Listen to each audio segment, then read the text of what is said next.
Yes, everybody, welcome back to the Irish Hotspur here, and we are descending over to the Metropolitano in Madrid. Buenas noches, everybody. It is Champions League nights for Spurs once again.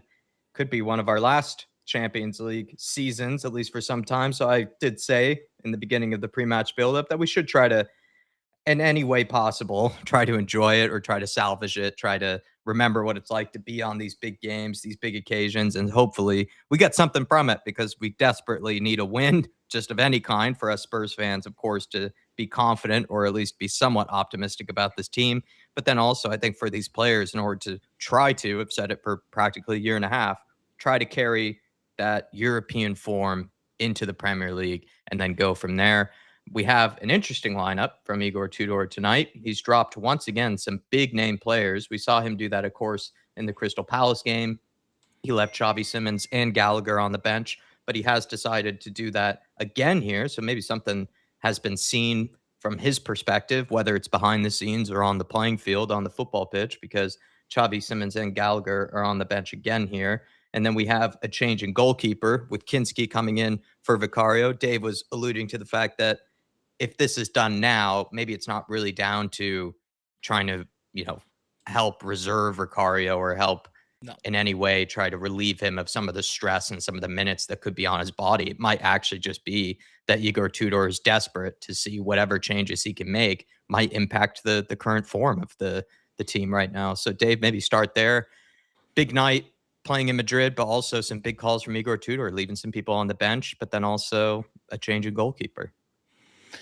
Yeah, look, I'll be brutally honest, it's hard to sort of really sit back and enjoy tonight and call it a really big night, knowing that our Premier League survival Yeah, is hanging by a more thread and it's important. sort of just dangling over this fixture. And it almost feels more important than tonight, which I can't believe I'm saying. I never thought I'd end up having to say in my lifetime following Tottenham.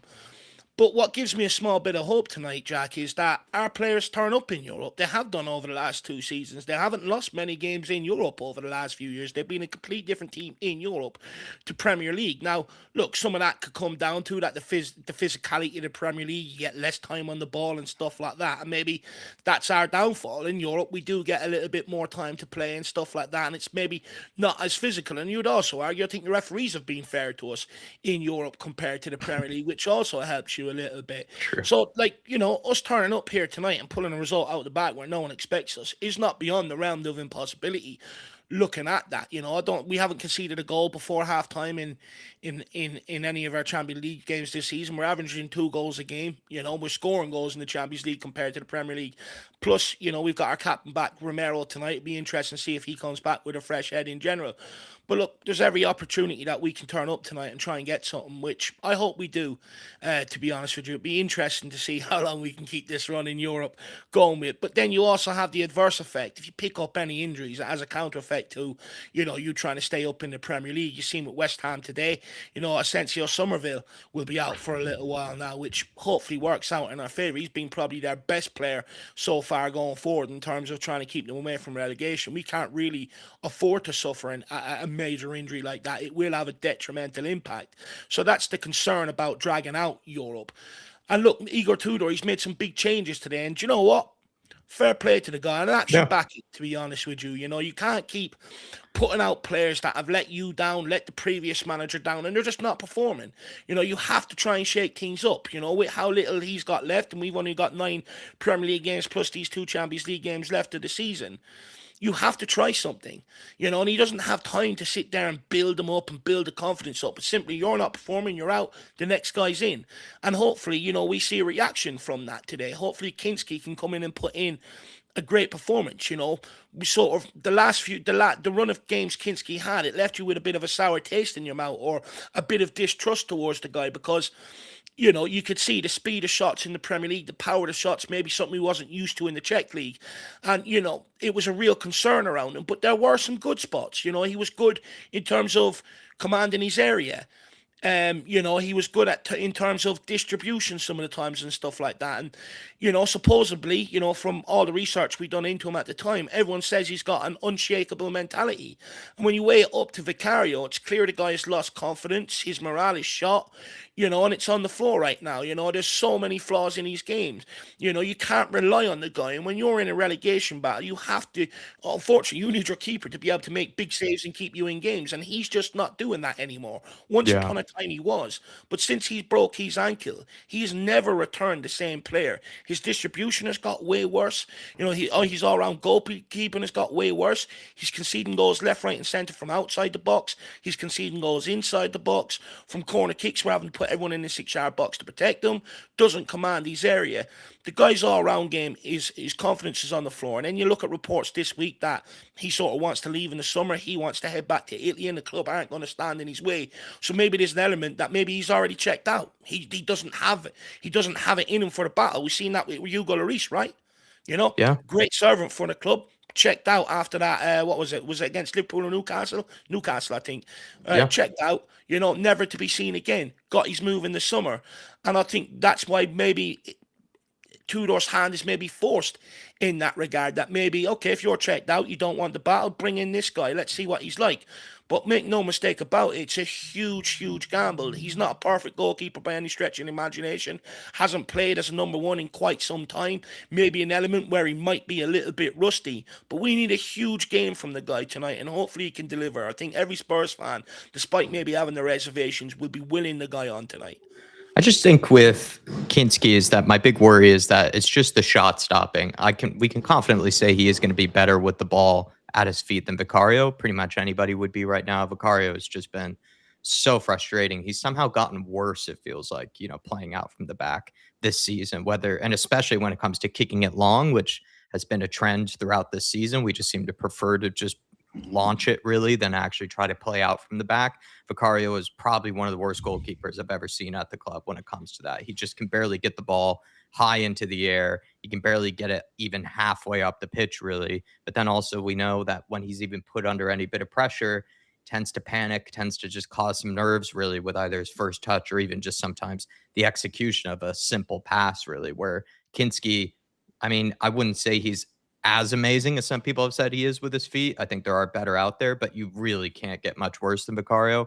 And so I am going to show praise to Kinski in that department. Maybe we could take advantage of of course, his ball, sort of possession or his ability to strike the ball and be able to get us up the pitch at times. But my real worry is just when it comes to shot stopping, because he has let in some pretty easy goals. That being said, Vicario's had a host of catalog of moments that you would say he should have done a lot better with, especially when it comes to shots from outside the box. It feels like Vicario has been very guilty this season. I know you mentioned from earlier, to me behind the scenes, that guy Julian Alvarez, he knows how to hit one from distance. We know Griezmann is capable of that as well. Vicario has had some bad moments this season when it comes to pulling off big saves, especially ones that come from outside the box, really. And you'd imagine an Atletico team or a team that probably have no real fears of being able to strike a ball from outside the penalty area, really. So it's one of those where Vicario, you can't really make a case for him to be just given confidence and given game after game after game. Igor Tudor doesn't need to be making any friends. He just needs to pick whatever team he feels like is best capable of delivering a result, or at least getting the team some type of confidence back. And I guess you have to look at every single possibility, every single player, really. And Vicario was one of them. And the thing is, like, I'm not going to sit here and say Vicario is a bad goalkeeper. I thought he was good for, the first period that he was here. It's only really until he done his ankle where he's sort of, hasn't come back the same player. But at the end of the day, if you've got a player that's checked out and low in confidence, he looks incompetent. He looks like a bad player. And you can't keep persisting with him. Sometimes the best thing to do is take him out of the team and make a change. Mhm. But if this doesn't work out tonight and Kinski is just as nervous, is just as rattled, and is just as poor, then it leaves you even more worried about the relegation, because you don't have a goalkeeper that, could pull off the saves that you need. When you're down where we are in the Premier League, and especially on big European away nights like tonight, you are going to have to, at times defend a lot. You are going to have to rely on your goalkeeper. We almost need Kinski to have a night like Vicario did Yeah. against Monaco. Yeah, we're going to need Kinski to have that Liverpool night, basically, that he had, of course, not too long ago, if it wasn't, I believe, last season, if I'm not mistaken.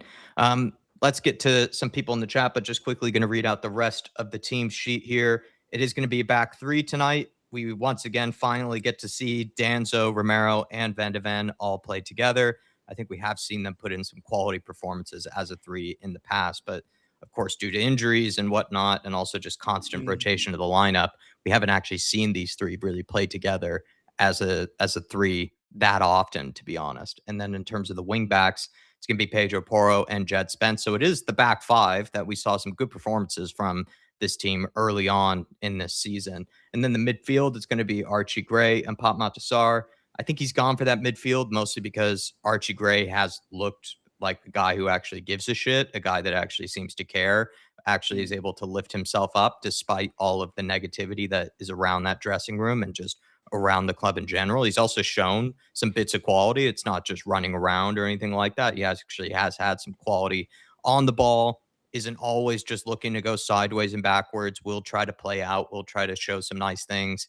And then Sar is just an engine, in this team. And as I've said in the past, in big games, I do feel like Sar tends to show up. And of course, he kind of got his start at Spurs when he was given that opportunity in a two-man midfield against AC Milan away from home with Oliver Skip. And now they've combined with another English young midfielder. Hopefully we can channel into that version of Pop Matasar for this game. And then up front, it's going to be Tell, Kolomowani, and Richarlison. I don't think anybody has any real issue with Tell and Richarlison. Some people have an issue with Kolomowani being in the team. I just don't know who you really pick at the minute for that third player, really, because Xavi Simons, I don't think has been that great. I understand that he's a guy that can create for us, but I could see why Igor Tudor has decided to drop him because he's not ripping up any trees. And he's also struggled to really score goals when he's been given opportunities as well, Xavi Simons. And that's what we need at the end of the day, guys who can work hard and guys who can score goals. But then also, Solanke, as Dave mentioned, he's not really been a willing runner in possession for us. He's kind of a guy that's just constantly looking for the ball to feet, when in reality, we kind of need somebody that's willing to stretch the defense maybe a bit more. And when it comes to his movement inside the box, it's very iffy with Solanke. Sometimes he's at the right place, other times he's not. With Richarlison, most of the time he's in the right place at the right time.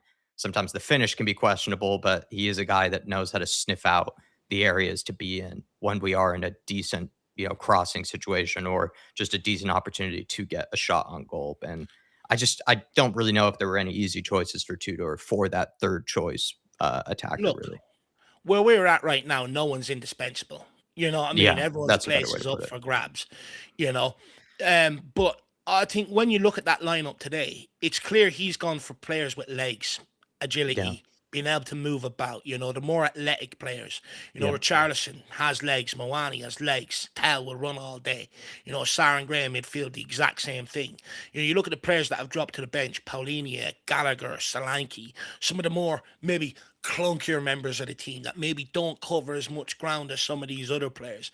And one thing Tudor said when he's come in, he wants to be aggressive. He wants to go and try and press the ball. He needs these players to work hard, cover more ground. And it looks like that's the sort of lineup that he's gone with tonight.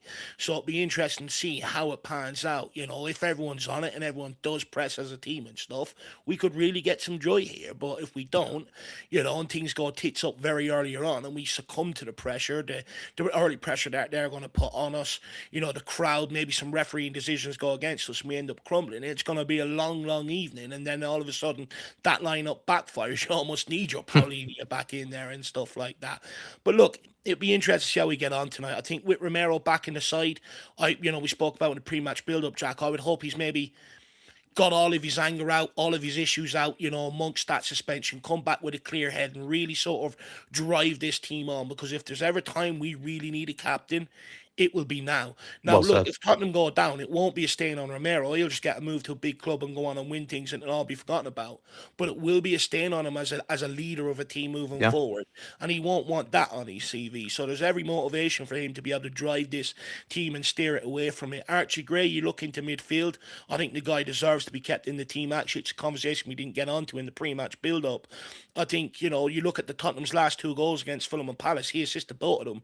And, he's he's shown a bit about himself in terms of a bit of fight, a bit of stomach. One thing he'll always give you is 100% out there. And, we've seen that in the Palace game when other maybe senior players weren't really up for the fight and all. He really stepped up, taking the game to the opposition. And, one thing he's maybe better at than Paulinho so far is actually contributing, getting forward. He's always putting in good crosses, finding himself on the end of some decent moves and stuff. So it was interesting to see how that gets up. But then that front line, be interested to see how they get on. I think a lot of the moves will probably break down around Richarlison, which is a huge fear of mine. I'm not sure we're going to see rip-roaring, sexy football, but Matisse Tell is capable of carrying the ball. Mawani is capable of carrying the ball, which will hopefully get us up the pitch, relieve a bit of pressure, be able to put the ball in the box.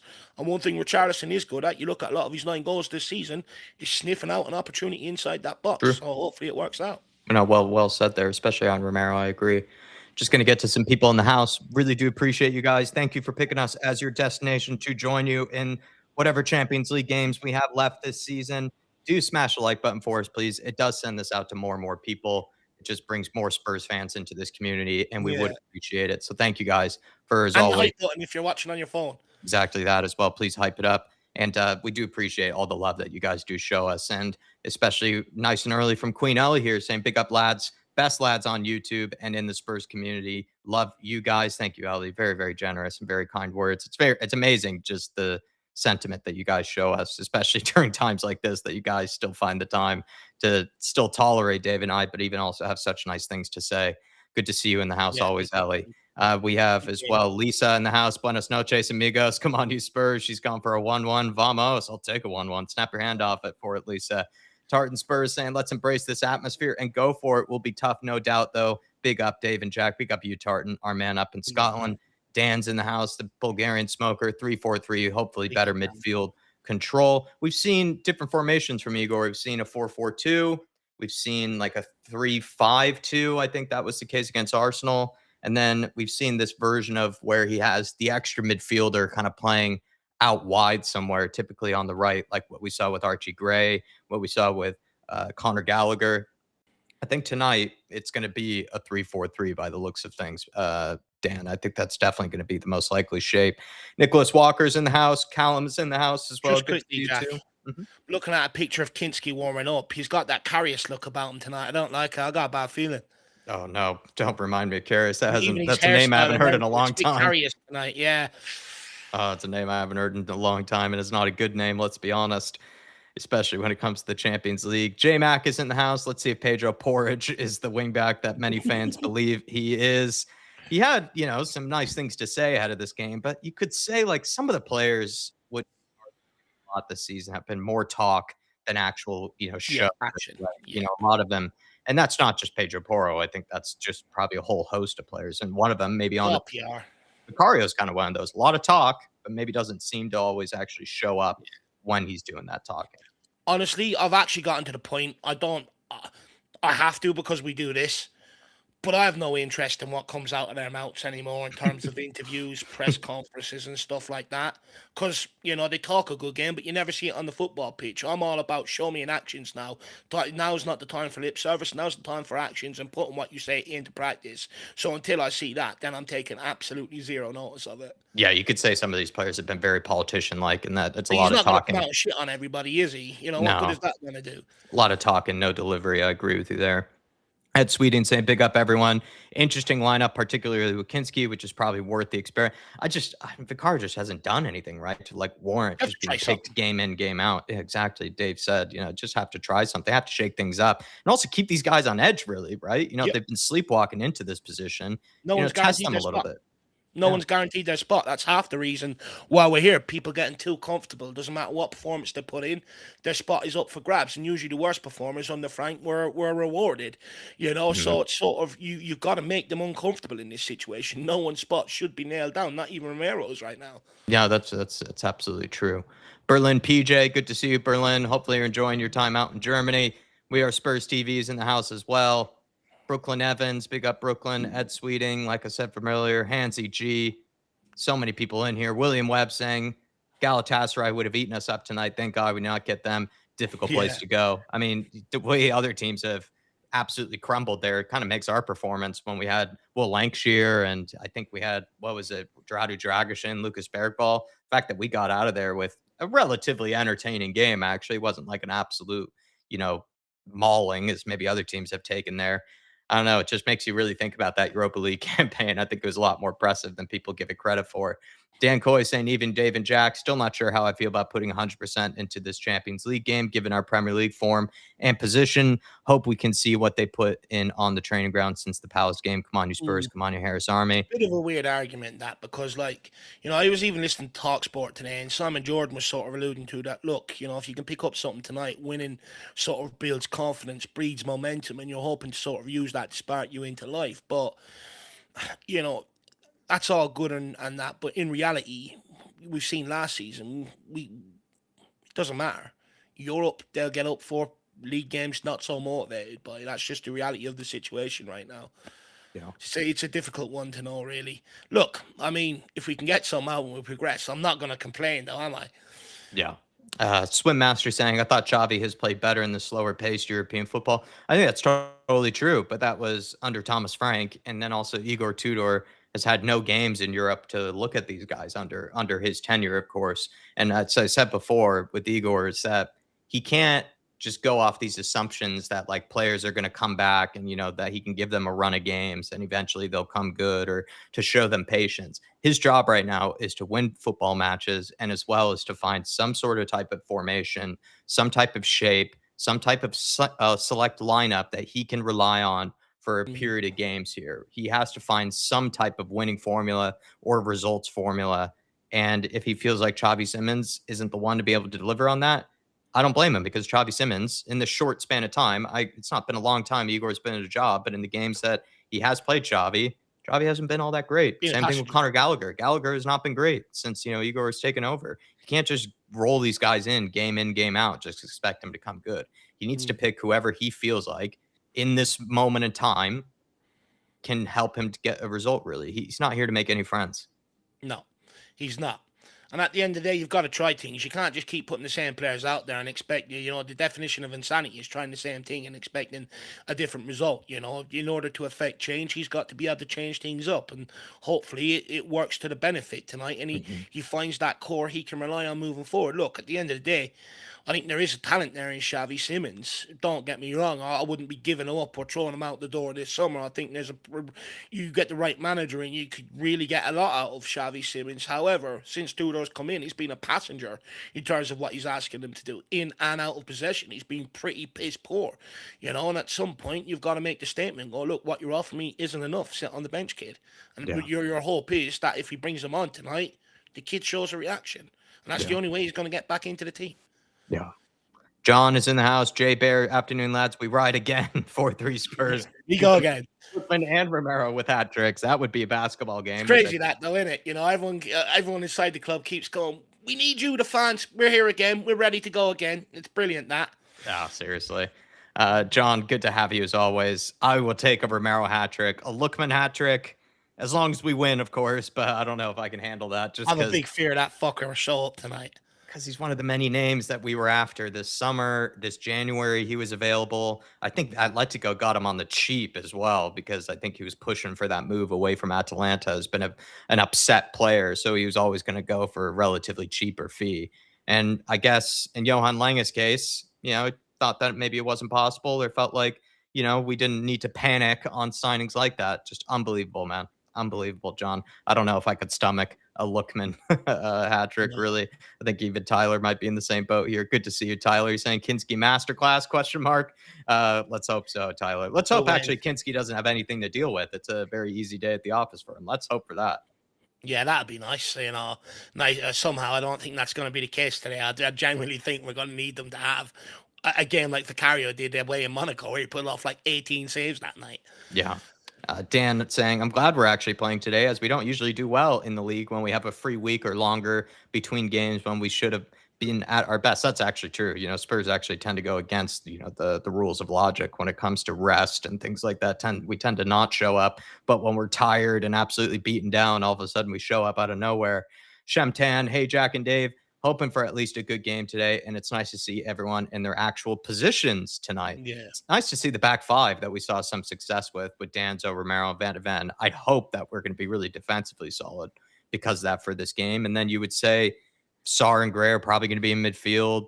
Spence and Porro at the wing backs. Front three of Kolos, Richarlison, Tell. They're all going to be playing positions they played in the past. So one of I my mean, big concerns, though, is Spence, though, Jack. As we've seen in the North London Derby and loads of times this season, he breaks down a lot of our attacking play because he true. holds on to the ball for so long. Often gets himself into situations where he's being dispossessed a lot of the times, and even more so further back the pitch, which then means he loses the ball there. Van de Ven has to come across, Romero has to come across, and Danzo has to come across, and okay, Pedro Porro come across. He's already gone up. So it sort of leaves you short, So we need a massive game from Jed Spence today. He can't be slowing it down. If we get a chance to go on the counter, we have to go. We're not going to get many tonight. So when we do, it has to go direct. He's got Matisse Tell ahead of him. Keep that ball moving and let that kid drag you up the pitch. I could see a special masterclass from Matisse Tell tonight. I'm just trying to envision something. Wembley won. Jack, all these players, Jack, every single one of them believe they're some of Europe's best players. Okay, we'll go out and show that tonight. And back it up on the fucking weekend. Let's see how good you are. Yes. You think you're at this level? Prove it tonight. Some of them have said, they came to the club in the first place, or they're at this club because they want to be playing European football. They want to be in the Champions League. Well, they're damn close to being relegated. So how about they pick themselves up from that, but then also show why they want to be in this European football while they're still in it. Wembley won. Evening, boys. Watching and listening to you while I'm at another game tonight. Big up to you. Let us know, Wembley, if you're still listening. What game are you at? A non-league game or something in the championship? Let us know. Big up to you, Wembley. We're just watching the players walk out the tunnel right now. Everybody get strapped in, get ready. Look, Jack, we spoke about this. This could be some of our last European fixtures, big nights for quite some time. We're in a bad mess. The whole club needs an overhaul from top to bottom. The ownership, the physio department, the training team, Vinay, your Lang, the playing squad. The whole thing needs an absolute massive overhaul. So we got to try and enjoy these last two games, these last of the big European nights that we're going to see for some time. So enjoy tonight, and hopefully the players give us something to shout about tonight. I do see what you mean by Kinski has the carious look. It's that new kind of mustache. It's that mustache and that goatee thing that he's doing right now with the long hair. I agree with you. From that very fit and proper look that he had, kind of schoolboy haircut that he had in the past, and now this, it is a bit carious vibes. But I do love the all black. Let's be honest, the all black away jumper with just the all black kit. It is absolutely sick. Is that a case of game is gone though? Should you be allowed a hair like that if you're a number two? A number two goalkeeper, yeah. Is that a game gone moment? I'm trying to think any crazy number two goalkeepers with Keylor Navas, maybe. Yeah, but he's had his heyday. You know what I mean? He's sort of entitled to it. He's been there. Yeah, and he was pretty quality when he stepped in, didn't he? So maybe you can get away with it. If you're young like that and should you really be having hairstyles, no. that much, it sort of screams egos. I think should be we bald. need to get in contact with the Peter Crouch podcast. Players having immaculate haircuts on the bench. Is that a game gone moment? Yeah, no, you should be bald, if anything. Then once you put in quality performances, you're allowed to grow in your hair. James Coffey, our man out in New York. Big up to you, sir. Is he saving our players for the Premier League? Big earners have been on the bench. This Champions League game is being treated like a League Cup game. I'll enjoy it while I can. Yeah, I mean, I said that from the get-go, James. Enjoy these Champions League nights while you still have them. So it's interesting. James thinks that it's a weakened sort of lineup tonight and that we're prioritizing Premier League. He doesn't think it's a case. I'm not sure. This is Tudor dropping players and trying to get a reaction. I'm not sure, James, because Xavi and Gallagher were both on the bench against Crystal Palace in a must-win game. The fact that they're on the bench again, to me, shows that Tudor doesn't fancy them right now. And Kinski was muted to come in ahead of the Palace game as well. Yeah. So I think the Kinski one, and also goalkeepers, let's be honest, do they really need that much rest, especially at this stage of the season? I would say no. And Tell played in the Palace game. Richarlison played in the Palace game. I mean, I think he came in off the bench, though. Kolomwani, though, has played a lot. Gray's been playing a lot. Sarr's been kind of brought back into the team. Pedro Porro played last game. So I don't know if it's really that much of a weakened team. The only person you could speculate about would be Kinski.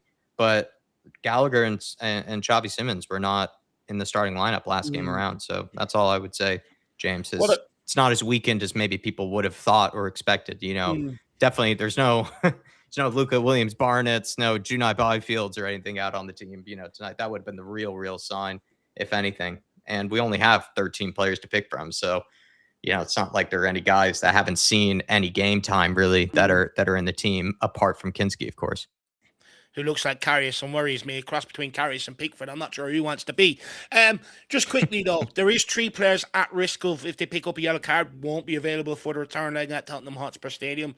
That is Richarlison, Colin Mawani, and if Paulinho comes on and picks up a yellow, they will all miss the return leg. So maybe that yellow card has maybe influenced his decision and maybe trying to hold Paulinho back for that leg. It'd be interesting to see. But we are on the way here, guys.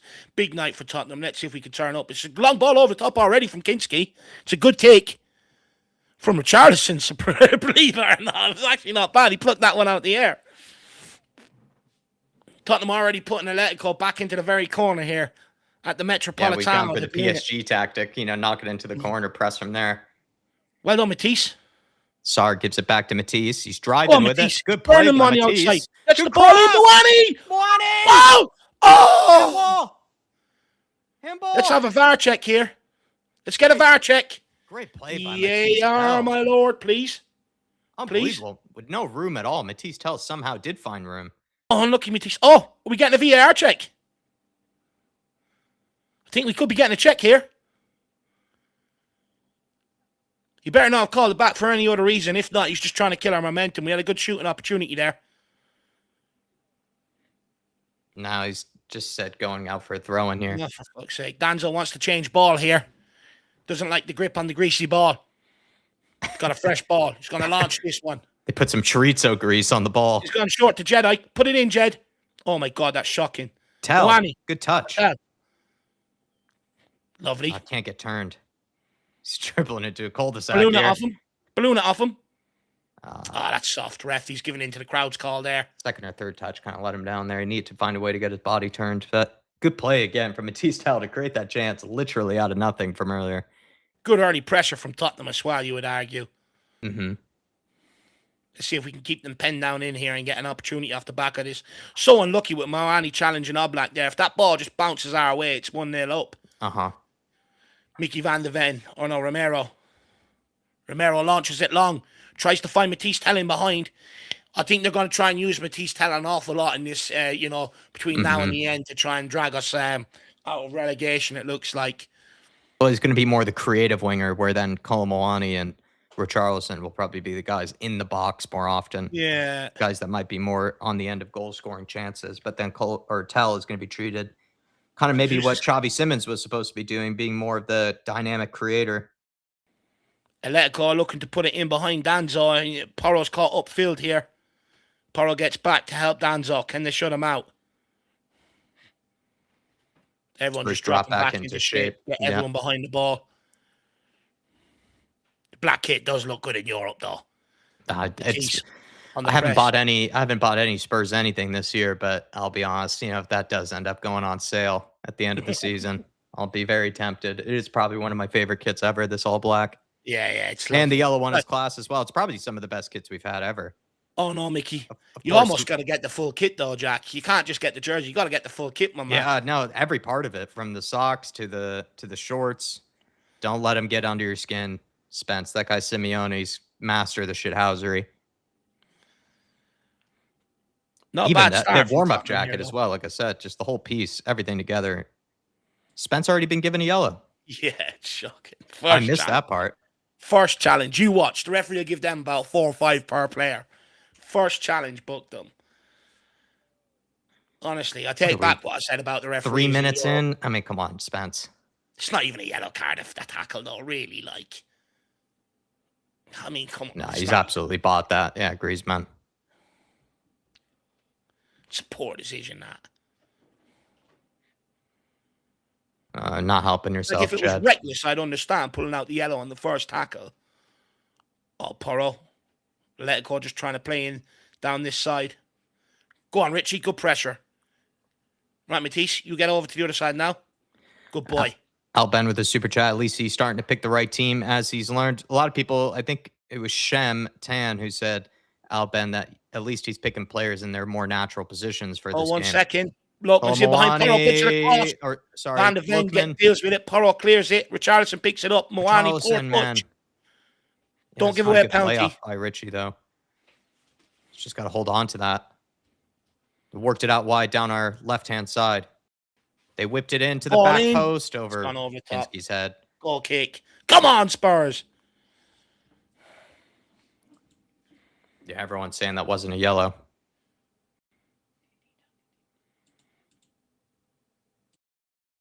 A little too far for Griezmann there. Got blocked by Mickey Van de Ven. Do appreciate the support, Al. We'll see, man. Like, we'll see with Igor Tudor. I think I'm actually totally fine with this lineup. Kinski! Oh, my Lord! He slipped. It's a chance. Oh, my Lord! Kinski, inside 5 minutes, has given up a goal. Shocking. Oh, my Lord. Any good start you get, one of these fuckers always end up fucking it up. Oh, my Lord. I told you he looked like Karius this evening. Karius reincarnated. Supposed to be better. Somehow he's worse with his feet than Vicario. Somehow he's worse. Antonin Karius. Fucking ridiculous. I don't want to hammer the young kid, but, you know, it's why people have their reservations. From a fucking goal kick. From no pressure at all. Like, we are just the masters of our own downfall. It's absolutely pathetic. Oh my God, man. Lord. And then to not pull off this save either. Oh my God, you're right, Dave. How has he not saved this? It's not even a great finish. Oh, it's savable. Oh, you see, he hasn't even gone full stretch. Look, he hasn't even gone full stretch. He thinks it's going wide. Oh my God. He's pulled his arm away. He thinks it's going wide. Yeah. He's terrible this feet. He's pulled his arm because he thinks it's going wide. He has no awareness of the goal. That's one thing I forgot to mention about the kid. He doesn't even stretch out. Dave is right. He doesn't even stretch out. He pulled his hand back. He thinks it's going wide. And they're going again here. Right-hand side is completely neglected. Mickey Van de Ven is having to come all the way across the cover. Is that Mickey Van de Ven? No, it's Porro. Porro. Looked like Mickey Van de Ven running there. Oh, my God. Already put under needless pressure. Oh, we are disaster. We are absolutely embarrassing. It's so embarrassing. It's not like they even put pressure on us. We literally just gifted it to them.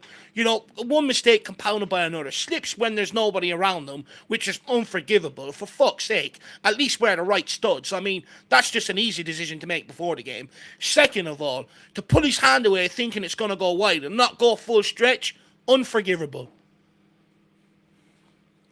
Where Spurs TV saying Vicario's ropey doesn't mean he's worse. No. That might be the case. Look, something me and Jack have tried to all season sort of refrain from going down the Kinski route in goals. Look, Tudor had to try something today, and I think with the way Vicario's been playing lately, I think fair, you got to try something, but he never rated Kinski that much. Can't play the kid against Liverpool after that. We just said though, like, you know, we're happy to give him his chance because Vicario's been terrible, but give him his chance. We never rated Kinski, you know, in the first place. Look, you got to give him his chance, but if he doesn't take it, then you can't give it another chance. Good first touch from Tell, but all on his own there. Absolutely rattled us, that goal. You could see it already. The players starting to go into their shells a little bit here. Every week they come up with a new way to make us look ridiculous as harmless potatoes. Spot on, harmless. Simple ball. At least catch that, Kinski. Actually, we're not even going to call him Kinski. We're going to call him Antonin Karius from now on. Ridiculous. Danzo. Good ball. Porro, don't shit the bed. And he fucking shits the bed. Oh, my God. I hate this team. Actually, Tyler, I'm with you now. I hate it all. I hate them. Dropkicker teacher, I tried to warn people about Kinski. Do people not remember how he cost us against Newcastle this season and Villa last season in the Cup? The Villa one is the one I remember the most, and that the goals he let in were so savable. Liverpool away, Swally let in the Cup, a few dodgy ones. Yeah, in the second leg, that's right. Good win by Romero. Really good Moani. Go on, Richie. Go in and behind. Moani, get rid of it, man. Oh, good ball. Oh, lucky. Tries to flick over the head. Go on, Moani. heads it back, he can pick it up. I think that was the thing. I mean, we were trying to balance it, Artist T, where Dave and I were not fans of Kinski in the past this season. A lot earlier on, we were saying, listen, there's a reason why Vicario is playing ahead of him every game because he's just better. But Vicario's been so poor of late, and Igor Tudor is a brand new manager that you could see why he maybe was oh, just a second though. Kevin Danzo, good win. Ball. Archie Great. Gray, find someone. Use Tell. Bang it, Tell. Matisse! Straight down the keeper's throat, but look, not bad. Good football. Good win from Danzo, high up the pitch there. Well done. Good pressure. Yeah. But yeah, to finish the point, Artist T, we could see why Tudor made the change because Vicario hasn't been ripping up any trees, has been one of the culprits for some of the goals we've conceded this season. It's not like we ever felt like, Kinski's any better. And the thing is, if there was a competent number 2, you'd have no problem in making that change. But, with Kinski being the option, based off what we've seen from him over his time at Tottenham, he's not good enough. Look, if you're Tudor, you have to try things. You have to give the kid his opportunity, but hopefully he learns, and he's learnt within 5 minutes why he's number 2. To be honest with you, there probably would have been more of a shout of bringing Brandon Austin in tonight than anything. Maybe he might get a shot at the weekend. You never know. Yeah. Oh, Mickey, you can't be losing it there, Mickey. That's just shit. He gets away with it, though. Him out there. Yeah. Jerome says, it's about time Vic got benched. Yeah, Kinski is so much better. Absolute disaster of a goalkeeper. And King Hoddle says, end the stream, Dave. Oh, Jerome, my man. I mean, look, what more is there? I don't want to hammer on he's a young goalkeeper. Young goalkeepers are going to make mistakes. But there shouldn't be any more clamour asking for this guy to be our number 1. He almost makes as many mistakes as Dragusin at this point. Good hustle by Tell earlier. Tune in. You try and get up for it. You're like, okay, 5 minutes. we'd like to stay clean. Give them a chance. From a goal 5 kick. minutes, they remind you why you hate them. From a goal kick. Good play by Tell. Richie, good ball. Up by Richie. Oh, yes. Dad, get there. Oh. Just slightly behind the red. The ball just never bounces our way. It just never. If that was the opposition, that would slow up for him. I think it was a good first-time pass by Richarlison. It just wasn't perfectly weighted where the defender was able to then make a challenge. Jed is caught out of position here. Romero, good touch. Get turned, Tell Sar. was filling in that fullback there. Thank God. Good job by Sar. Find Colo. Oh, good Good ball. run by Colo. Come on, Colo. Get the head up now. Get it into Richie. You got space. Oh, my no. Lord. Touch of a donkey. Corner kick. Go on. Please, ref. Oh, no. Donkey touch. You're right, Dave. Oh, Colo. I'm never going to get to sing your song, am I? DJ AK saying, pick up lads. It's my daughter's birthday today. I knew it would be the only thing I'd get to celebrate, though. Well, happy birthday, DJ AK. Hopefully she's enjoying it. Keep her away from Spurs tonight. That's what I would say, DJ. Just a second. Mickey Van de Ven, good win. Oh, Richie, lay it off. Richie! Oh, it hurts. Why can't we just lay it off, man? Why is he shot when he can just lay it off to Cole? I know. Why does he always fall down too, Richarlison, on every moment? Like, why does he slip here? Just lay it off. Why does he slip? Why is he slipping? I think they put on the wrong studs today, Jack, to be honest with you. I thought maybe he got nudged or pushed. He slips for no reason. He slips again. He slipped again. He slipped again. Are we at the fucking water park? What's going on? What is it? The slip and slide? Oh, no. Well done, Spence. Oh, no. They're slipping everywhere. What is going on, boys? 2-0 down. I don't believe it. They are slipping everywhere. Mickey Van de Ven's just slipped now. On the slip and slide. Griezmann in. Honestly, we have not gone to the Metropolitano. We have gone to the fucking water park this evening. We are slipping everywhere. It's like Dancing with the Stars or Dancing on Ice. It's an absolute disgrace. Kinski slips for the first goal. Van de Ven and Richarlison both slipping there. Oh my God, we are an absolute joke. I mean, just getting the right studs on is not a difficult thing to do. Shows the lack of preparation. Oh, it's so infuriating. 13 minutes down. From 13 minutes gone, 2 high up the pitch as well. We just had 2 great wins high up the pitch. We didn't make the use of any of them. And then we just slip for a second goal. Another self-inflicted goal from nothing. Oh, literally from nothing. Atletico have gotten 2 goals from absolutely nothing. It's Mickey Van de Ven. It's actually atrocious. And then Kinski's already dove before Oh Griezmann's my even God, shot Mickey it. Van de Ven. What is that? I had no faith Kinski was going to pull you out the bag there anyway. Oh, we are shambolic. Mickey Van de Ven now in 2 back-to-back games has cost us. From Crystal Palace to then slipping like he's in water park, in a water world. Kinski! Oh my lord! Oh no! Oh no! For fuck's sake! 3-0 down inside 15 minutes! Oh my God! What is going on? Sub him What off. is going on? Get This him guy, out. get him Sub out. him Get off. Vicario warmed up. Get him on. Just Why get did we- Brandon Austin. Why did we even sell Josh Keeley for this pile of crap? Oh my God! 3-0 down inside 15 minutes. Atletico cannot fucking believe it. Get him out. He looks like Karius. He looks like Pickford. Get him fucking out my goal. Get him out. Why did we sell Josh Keeley for this pile of shit, man? We Kinski literally is cleared Josh Keeley useless. out the club He's for him. actually worse with his feet than Vicario. He's worse. Oh my Lord. The kid is rattled. Get him out. Get the carry on. He's hit it off his standing Stop foot. showing me the replay. Just stop. It's already imprinted into my brain. It's already burned in there. It fucking hurts. Stop showing me replays. Oh, and all he does is put his heads into his hands. No, fuck him off. Back on the plane to Czech Republic and tell him he's fucking useless. We have to sue Slavia Prague for this. They've sold us the wrong goalkeeper. Must have been, is it his clone? Is it his twin that we bought who's never played football in his life? Everyone's saying end the stream day, fucking end the world. Fuck me. Dave was right. Carious vibes. I He's just giving knew it. Carious You know me, vibes. Jack. I got Harry Kane spot on with his hair all the time. I seen his haircut today. I said, oh yeah, Vicario's coming in now. Oh my God. Oh my God. Kinski is now being subbed for fucking Vicario. Well, that's him done. That's him absolutely done at this level. He's had an absolute Karius here today. He's done.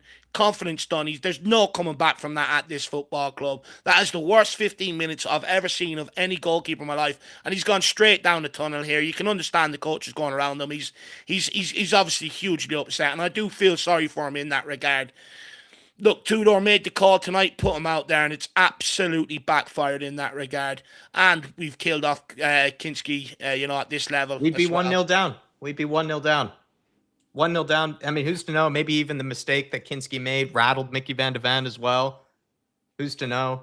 I mean, the fact that Kinski made that mistake inside 5 minutes obviously rattled the whole team. We actually created 2 or 3 chances from just winning the ball in really good areas. Atletico have created literally nothing. They've gotten 3 goals from 3 absolute howler errors. Howler of errors from nothing. No, I mean, barely any pressure on us as well, and we're creating these areas. One of the goals he conceded was from a fucking goal kick, man. A goal kick. I don't drink, but I think if we concede another, I'm turning off this stream and I'm going to the pub and I'm getting absolutely smashed. I can't watch this. This is just fucking hurting. Sleeping pills. Honestly, embarrassed in Europe, embarrassed in the Premier League. We're a joke, man. And the players can't even stay on side either. Fucking embarrassment. Charleston falling over when he had to touch inside the box. A ball bouncing towards him. All he had to do is just lay it off to Colomwani. He doesn't even see him. He falls over in the box and then swings it over the top of the goal.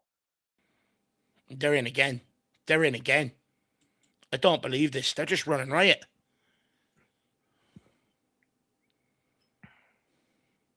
Colo, why are you turning back inside, man? He's going to unleash one. Blocked by Danzo. Falls to an Atletico player. Of course it fucking does.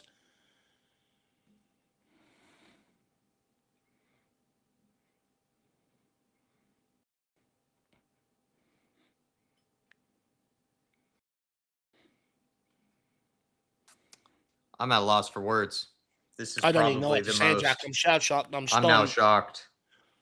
The frustration has now gotten over. Like, Watchalong for Liverpool, to be brutally honest with you. It's going to be even worse. It's pure anger at first, but now I'm actually genuinely shocked at how this is. You couldn't have a worse start, and we're not even at the 20th minute mark. It's not even 20 minutes in. Oh, my Lord. It's getting worse. These players are starting to hide now. Moana, you just got to drag us up the pitch on your own. There's no one ahead of you. Just go. Just carry the ball. Oh, my God. Just carry it into the space. Why are you trying to fucking backheel? Seriously, get your head in the game. Oh, honestly, I'm going to leave this season. The only thing I'm leaving this season with is fucking anger issues. That's it.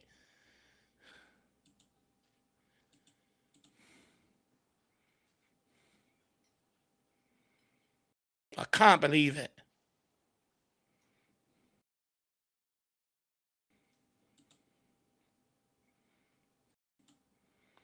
Well, I would hope every one of these players leave their ego at the door for this relegation battle because they certainly don't fucking deserve it.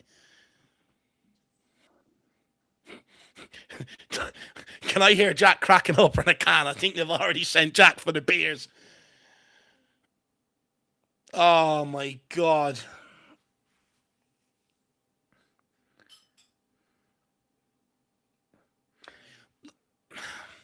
So you get the days between games, you're hurt, but you come back, you're like, maybe today's the day we turn it around. Within 2 minutes, they really do make you realize why you fucking hate them.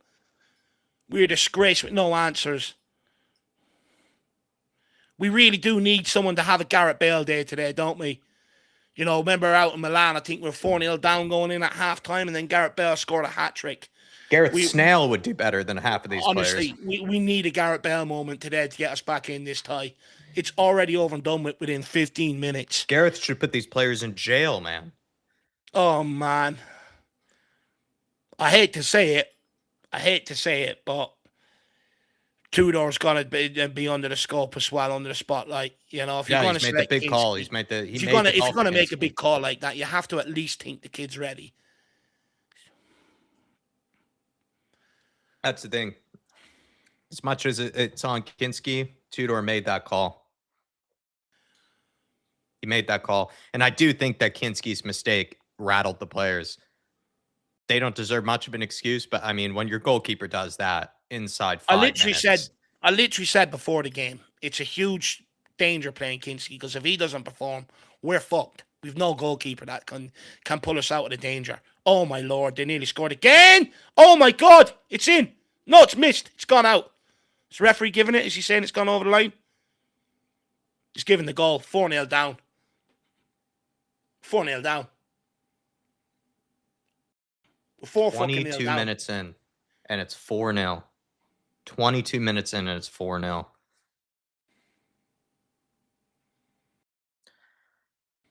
We're watching. All our goalkeepers are shit. Just get Brandon Austin in, give him his opportunity. Tudor's trying to ask for calm. I mean, we're 4-0 down. This could be 7 or 8-0 here tonight. Who was it? I think Monaco lambasted someone 8-0 before in a knockout game. We are well on our way to that right now. He's got to be sacked right now. Igor Tudor. Oh my God, this player's running into the crowd to fucking hug his mother. For fuck's sake, tell him to get on with it. He's hug Clement Longley. Could not be any worse. Clement Longley of all fucking people. What do we do, Jack? Do we continue? Might have to quit at halftime. James Coffey said I had planned to watch this game on Paramount. Just freed up 2 hours of my schedule tomorrow. Honestly, there's no point in watching it, James Coffey. I don't even know if I want to continue watching this in front of the camera anyway. I'm on the verge of tears. I'm shell-shocked. I don't even know what to say. I don't even have the answers for everyone. It's just, we are so bad. We are so bad.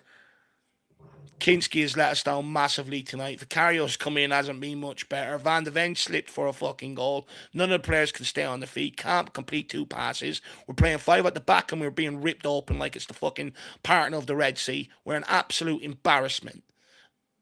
And we're 4-0 down. You've got Tudor on the sideline telling these guys to calm down. We are absolutely cooked. We are done. Imagine it being so bad you've subbed off your goalkeeper inside 15 minutes. I don't think I've ever seen that before. And he could make another one very quickly. I don't think I've ever seen that before. I don't think I've ever seen a goalkeeper. If Vicario makes another howler like he did for that goal, he could have done better there as well in terms of just you know, punching it out or whatever. Might have to bring on Brandon Austin. Could be making 2 goalkeeper changes here tonight. Yeah, Gary's saying pull Vicario, put in Austin. Spurs fans, could they already be leaving? Oh well, I would if I was them. What are you staying for? Just get on the plane and get home at this point. Yeah, go to a museum. All that money to get out there. Go and do a tour around the Burnabout. That's what they should do. I'd be shoving Madries and some prosciutto down my gullet right now. Some Iberian ham.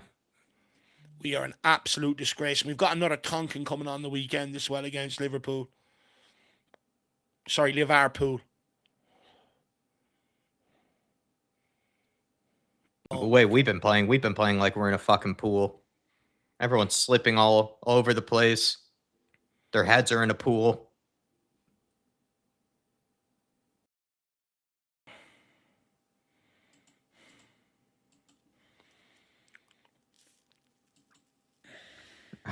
Final Horde saying you don't fly all the way to Madrid to leave 20 minutes in, regardless of how crappy your team is. I mean, this is the crappiest you could possibly be, though, Final. Honestly, some of them Atletico fans be probably worse. go home. The job's done. Some of the Atletico fans go home because the job's done already. We're a disgrace. And to be honest with you, if you're them fans and you've traveled absolutely everywhere all season and you keep seeing this same shit and it's getting worse and worse as the games go on, at some point your inner anger is just going to make you leave. It's almost torture making people sit here and watch this at this point. Honestly, I wouldn't be surprised to hear the American Secret Service use it as a torture thing in years to come. Colomboani to Richarlison. Richarlison's one-on-one here.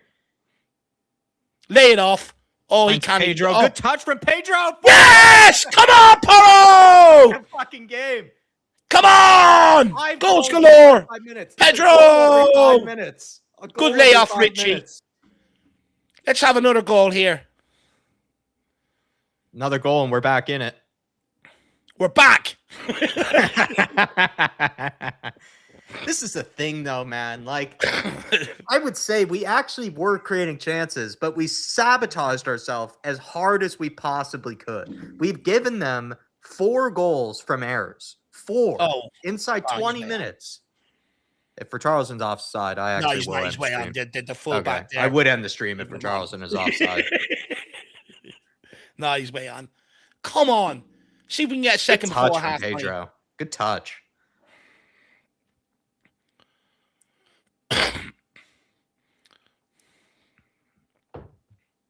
Goal from absolutely nothing. How is that the goal that we put away compared to the other chances from earlier as well? That's the goal we end up finishing. Spurs are back, Spur Crow. I agree. Never in doubt.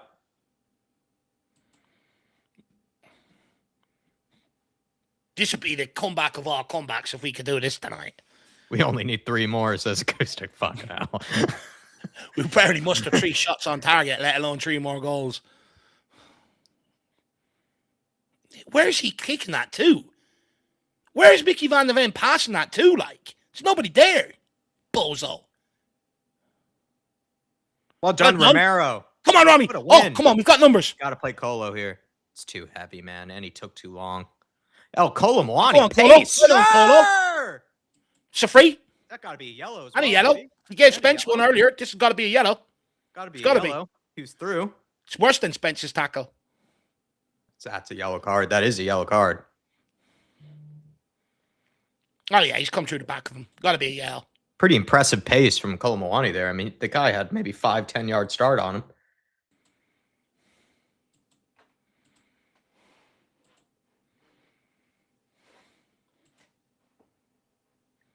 Come on, let's get a goal from this.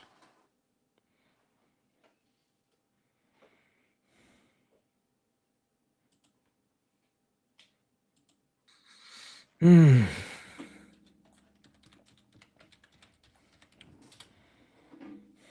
kick for Pedro. Oh, fuck off, ref. Can you let us take the fucking thing? Honestly, he's got his hair slicked back like he's got to carry his haircut. The referee. He's looking like he's auditioning for the next Mafia movie. Someone tell him the Godfather series is done. Yeah, we got a Goodfellas referee here. Come on, Porro. Let's give a good ball in, please. Let's get a second. Give us something. Back post. No back ball. Oh! Oh, he's giving a free out. Are you? You haven't even seen anything there, referee. It's impossible you've seen that. Can we get this neon shirted prick out of here? Said someone in the chat. Okay, yeah. Just remind us how shit we are again, replays. Fuck off.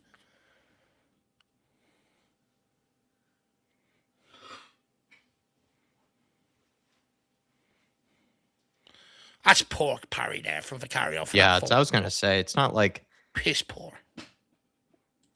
And he kind of did that thing he did against Man United where he's making himself so small while he's saving it. He's like pushing it into his own net practically. I mean, as bad as Vicario is, like, again, I mean, you can't do any worse than what Kinski's got done tonight. As someone said in the chat, he's tombstoned his career. Is there any chance West Ham still want to buy him so we can derail their season? And we should have actually made the pathway for him to go there. We should have actually given him. It might have actually helped us.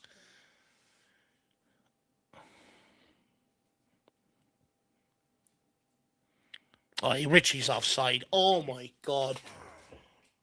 Do we really need to pull him aside and explain the offside rule to him? Need to explain how to put on the right boots first. That would be a start. Oh, Porro. To Colo. Paul to Moani. Oh, so Moani. heavy, man. He's got concrete boots on tonight. Colo Moani. Bring on Xavi Simons. I'm sick of looking at him. He's got concrete boots tonight. He's giving away the ball. Honestly, 100% Jack. You know, everyone has put their feet into the boots. He fucking filled it with concrete. Why do every opportunity do they show us every single goal we've conceded? Are they looking to rub it in? We honestly look like an amateur outlet out here tonight.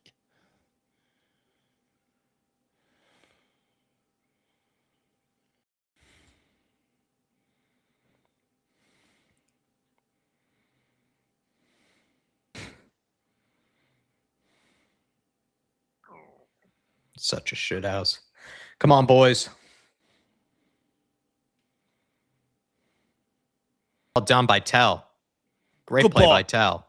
And again, Porro, it's not a difficult one. His first touch And he let him down. refuses. We're 4-1 down. You've got to play forward, you don't know.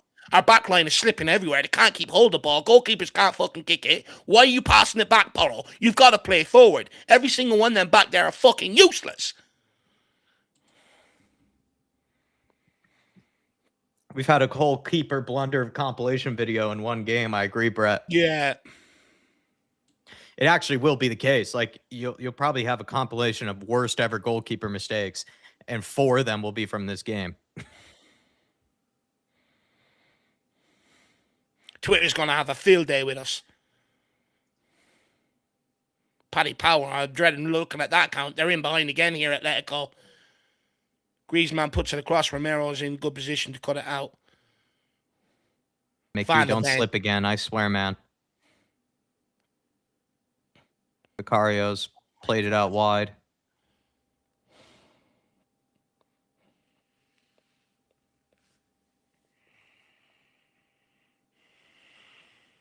Oh, they're in behind. Lookman. Save from Vicario. Good save, Vic. Tony Olo, I apologize to Vic. Kinski should be investigated for gambling. Oh, man. I mean, that would actually at least bring him back some type of reputation, Tony. If he did that, I've learned if he did that mistakenly, I mean, it's actually, I actually hope it was for gambling reasons, because that still means maybe there's a goalkeeper in there. What I've learned is don't buy a goalkeeper where their last name starts with K. Karius, Kinski, don't do it. Even Khan. I just knew by his hair. I mentioned it. I said he's going to have a Karius. I feel like Karius game is coming today. He's got hair like him. Oh, Karius, thank God. You could see it coming, you know? These players are more worried about their hair than what they actually do on the football pitch.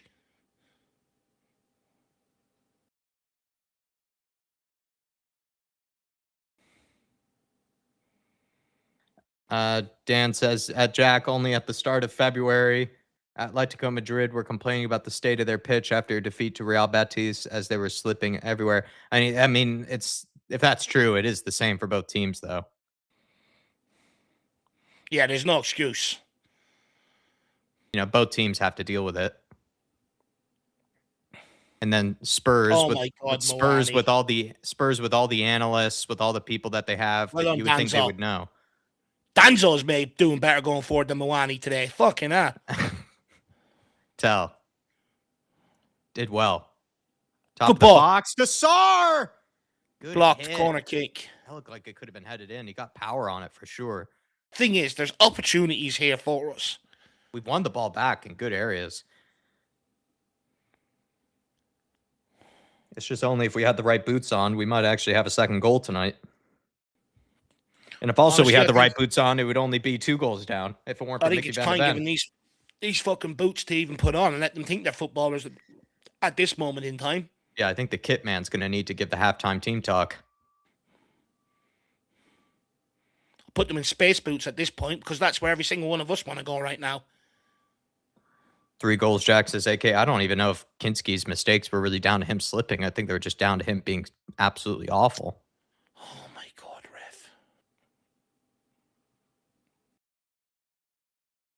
ref. Mickey Van de Ven's mistake had to do with him just slipping and maybe not having the right boots on and the right studs on. Kinski's goals were just down to him just being inept.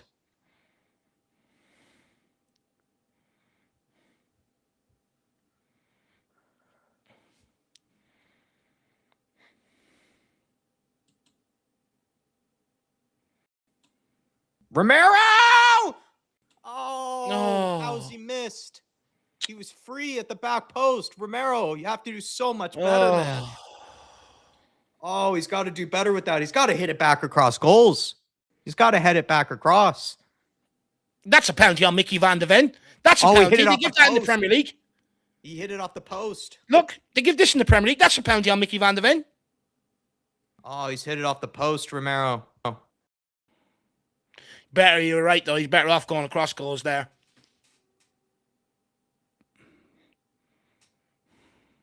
Should be a penalty on Mickey Van de Ven. A lot of wrestling going on in there.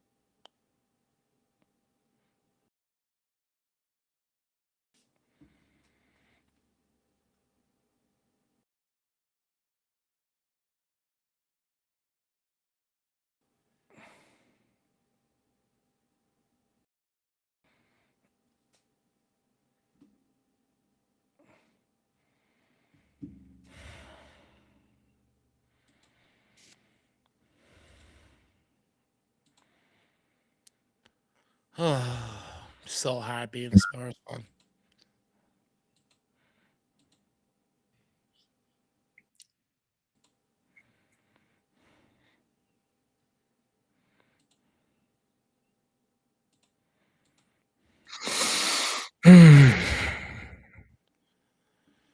It's just honestly one of the most apocalyptic self-destructions I've ever seen from any football club. Any football club. I just feel absolutely sick. Enzo slip. Again. All right, lads. Can we get on with the play? Why are you wrestling around with a guy on the ground?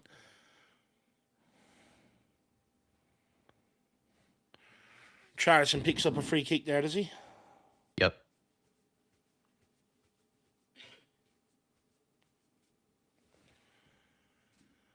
Yeah.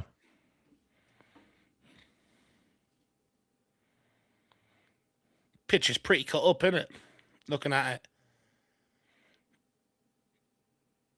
Oh, he's lucky he hit the ball there first, fucking Van de Ven. Yeah, that's what I thought. If that was Romero, he's getting a red. That's what I thought, too. At first, I thought it actually could have been a penalty.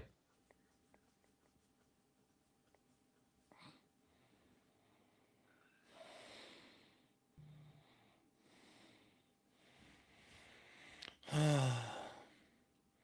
going on here? He's hardly getting on to Simeone when they're 4-1 up. Surely not. Oh, he is. Oh, my God. Clement Longley. Clement Longley is trying to have the best performance of his life from the bench.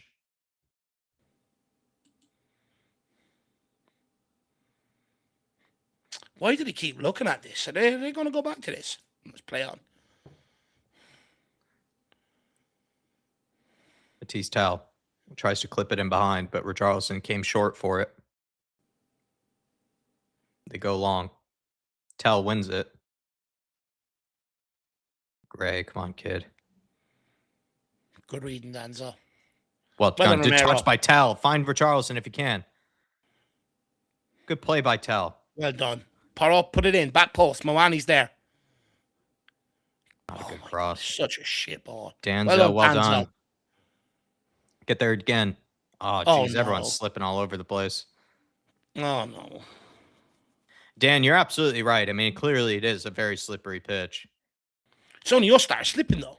Yeah, it's true. But this is a thing. Like, I can understand that maybe Atletico would know about that ahead of time, but surely with all the resources we have, with all the people that are paid 6 figures a year, or if not a week practically at this football club, surely someone maybe did some research ahead of the game, just saying like, hey, by the way, there have been some complaints about the fact that it's a very slippery pitch. It's like how we all made a very big deal of the plastic, AstroTurf at Bodo Glimt. You know, they were training on one for like a week beforehand. Like they have the ability and the research and the analysts to know this shit beforehand. We warmed up on the pitch. They should have known. It's not like we went off to a That's an even better point. Warm up. Did we warm up on a different pitch? Honestly. That's actually a valid point. That's a better point. We warmed up on this pitch. What were they doing? Walking during the warm-up? Knowing our players, I'm surprised they didn't slip on the walk out of the tunnel. Jeez, I remember, Carlson would have fell down. I remember even in Sunday League, lad, you go out, you warm up, and the manager would be saying, right, boys, wear studs today or wear blades. Do you know what I mean? Vinyl horror. We mustn't forget it's been raining. Seriously, that seems like it's our You ask the question, you go, why? You know, and it's like, well, it's a bit of a slippy surface out there, so wear your studs, wear the longer stud boots, because, you know, you get a good grip then into the ground. It's not rocket science. They fucking warmed up on it. The fact that they can't pick the right pair of boots is concerning. I wonder, did anyone slip during the warm-up? They better have.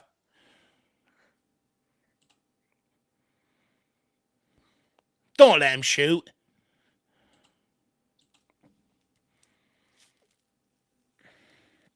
Oh, my Lord. Oh, my Lord. How'd that go through all of you? How did that go through all the way to Llorente? Llorente might have had 4 or 5 Spurs players in front of him. Look at this here, everybody. Down the line. Mike, now he's onside here, Hanchko. But he plays this across. Goes to Romero. Goes past Sarr and Van de Ven. None of them react. How did that get all the way to Llorente? We're lucky that Griezmann swiped and missed at that as well. We're lucky that Griezmann misses this. Because that's almost a tap-in for him. Jesus, man.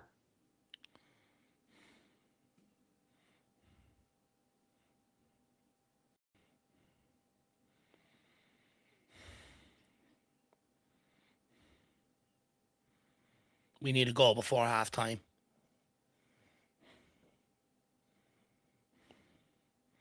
Come on, Matisse. Or Spence. Oh.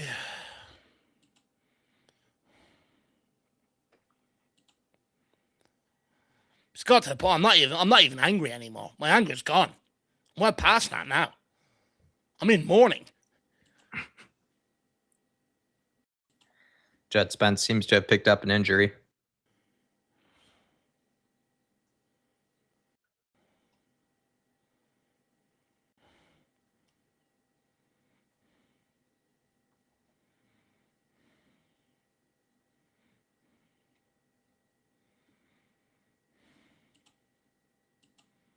Slip sliding away.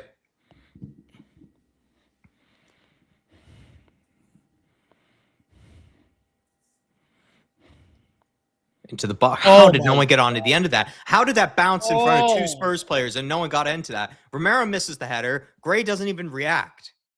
Oh my God. Man. Please, no injury time. Please, I'm begging you today, no injury time.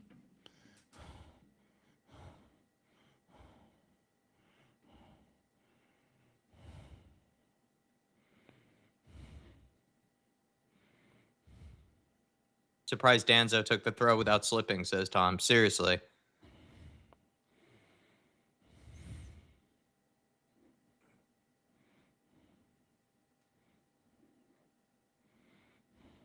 This is the thing, though, too. Like, even with the slipping, like, they played enough football in their life. How have we had Moani clean through, and we can't even complete that pass. This is the thing, though. Like, even in sports, like, if you're playing on a wet, slippery turf, there are ways around that. Like, yes, you might not be able to make the tightest of turns that you want, but you have to chop your feet more. You have to keep more of a steady balance. You have to be able to know, like, this is what I need to do in order to make a sharp turn or be able to change direction. You have to take shorter steps. You can't just take really long strides all the time. Like, they played enough sports in their lives on a wet grass, wet turf, probably far worse turfs than this, to be able to know what to do in situations like this. Well done by Gray. Sir, that is a yellow card. It's not W. You can't book Spence for the first tackle in the game. How is that not a yellow card? He's literally swung out of him like it's a WWE match. This guy's making sambos here. What the fuck is going on? How have we not been given a yellow card here? How is that not a yellow? That's how much you know they're on the beach right now in terms of this game at that going on. It's one. You got a guy in the stand making fucking sandwiches. Genuinely. How is the referee not booked someone for that? That's a stone cold yellow card. You can't just drag someone 3 times to the ground. You forgot it's against Tottenham. You can against Tottenham. Oh my God. Oh my God. Man. Oh my God. Why do we even try and play this? Pedro Porro, man. Honestly, doing his best Vicario impression from the Fulham game. Half of these players would be better off going and doing the fucking canoe slalom at this point. What was that from Pedro? He also, why isn't he hit it with as an in-swinger? Why does he hit it like that?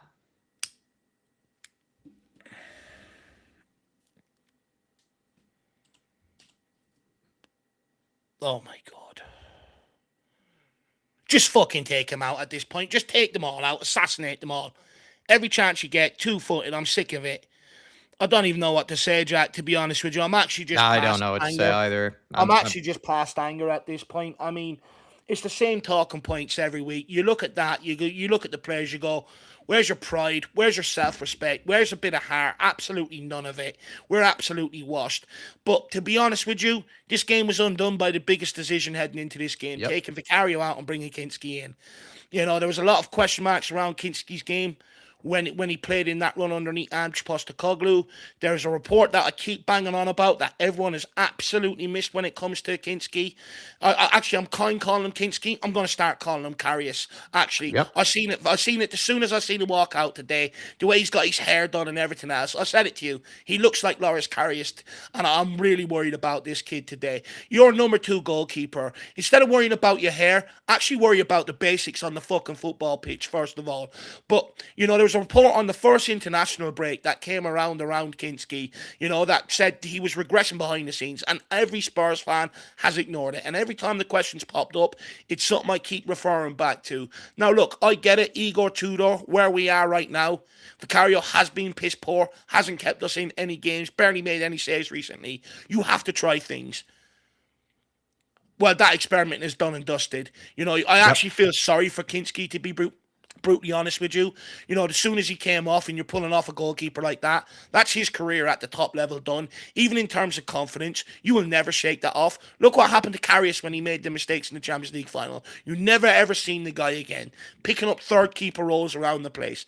You know, the kid's career is done after tonight. Confidence is massive for a player, for a goalkeeper, and that's absolutely shot. You could see him going down the tunnel crying tonight.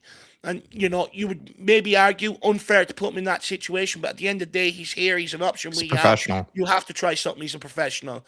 But I've seen no improvements with him between, you know, from the last time I've watched him to now. In fact, I'd argue he's got worse. Then you look at Mickey van der Ven.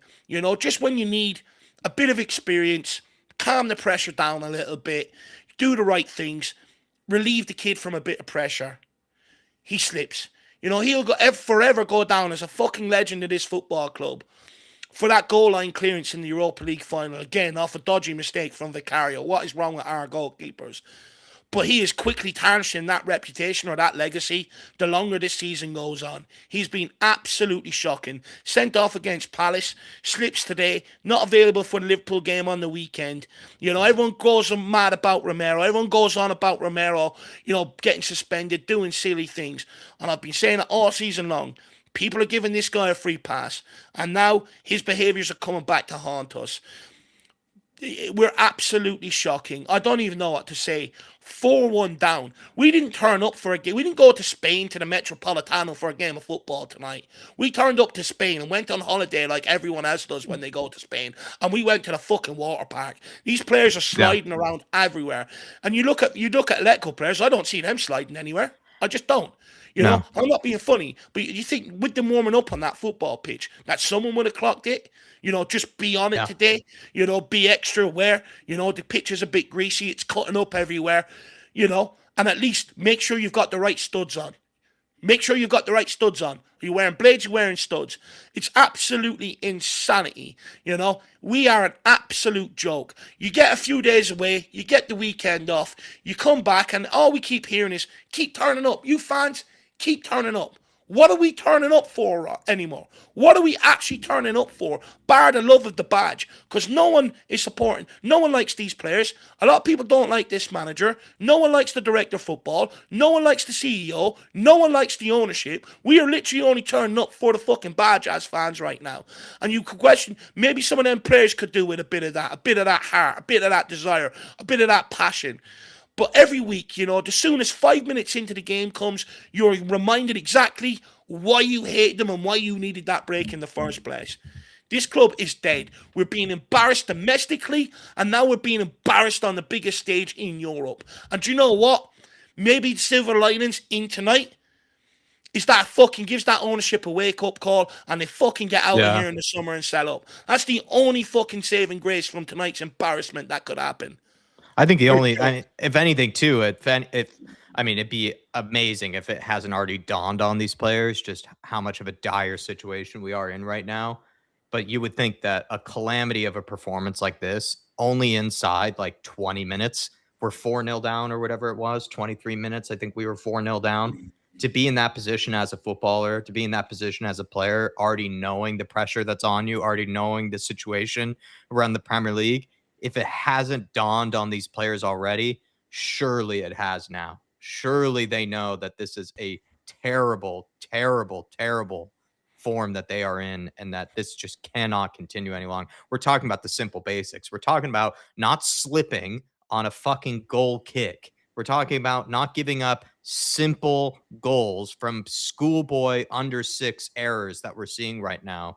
I mean, Atletico, I'll be honest, the 3-4 goals they've scored tonight from pretty much breathing on us, no actual pressure, no real quality from them whatsoever. I think the chances that they've actually created from decent play, they've missed. The goals that they scored were entirely our own doing, entirely self-made by Spurs. Spurs, if anything, actually did have some decent little breakaways and some moments that were created by Tell or Danzo winning it high up the pitch, or some decent turnovers that we've wasted, of course, because that's been the case of us this whole season.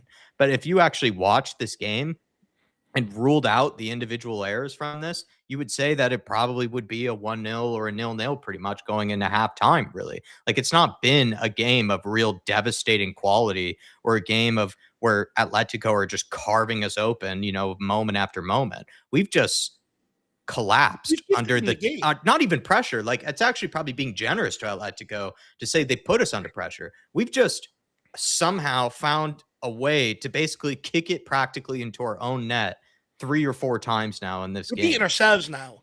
We've sat here, we've moaned about refereeing decisions, tactics, lineup selections. It's getting to the point we're just beating ourselves now on the football pitch because we can't execute the basics.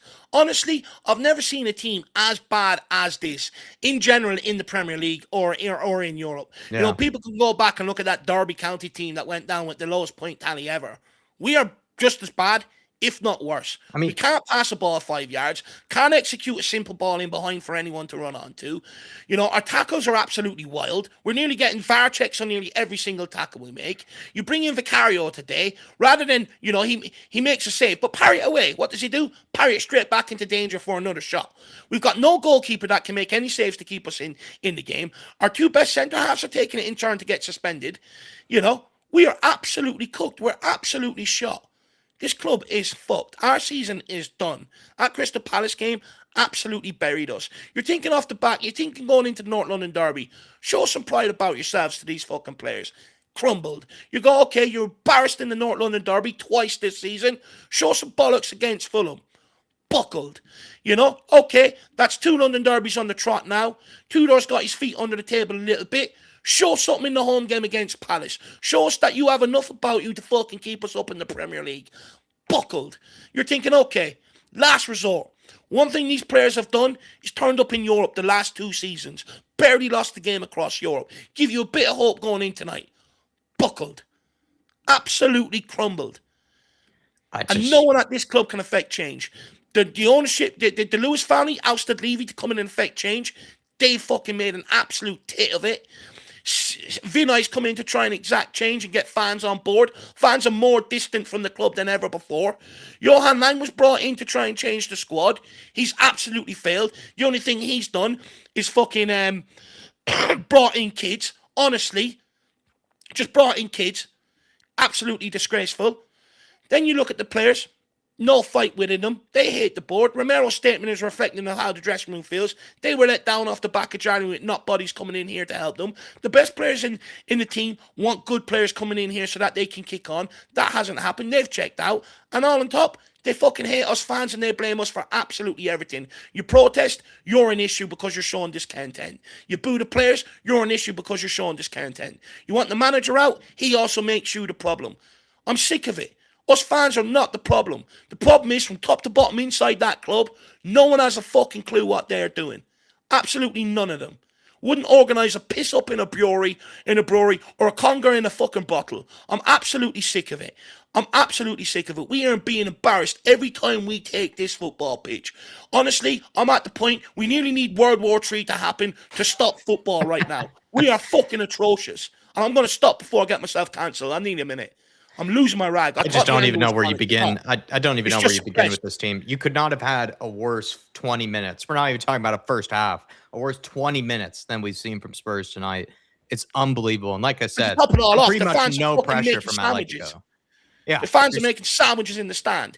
Fans are probably not even booking. They're probably canceling their flights to even go to the Spurs game because they know that the tie could practically already be over. I mean, Spurs have to do their absolute most to try to claw back another goal just to give us even a quarter of a chance, if not less than that, to at least feel like potentially we could get something from this tie. But then also we need to find it in our way to not slip 100 more times in this game so that we don't give up another goal. I mean, 3 of the 4 goals have all just come from Spurs players just not having the right boots on, and also just a goalkeeper just being a complete incompetent moron in the case of Kinski. And people have pointed out it in the chat. One of Johan Lange's also gifts to this football club was the signing that he brought in. Johan Lange was Antonin Kinski. We decided to get rid of Josh Keeley, a guy that we brought through, was having Cook in the academy, someone that looked actually quite good at the time, had a lot of really high reviews from people. We'd sent out on loan, and instead of just bringing him back from loan, giving him the opportunity to be the number 2 behind Vicario, we paid 10, 15 million, if I'm not mistaken, for this Kinski guy. I think it's the most expensive transfer ever or something out of the Czech league for any player. And this guy, I mean, to call him a goalkeeper would be fucking generous with what he's produced. What? Like, look, as much as this is Johan Lange's legacy. 100%. As much as we have problems with Antonin Karius, calling him Kinski is far too kind right now. It's Antonin Karius.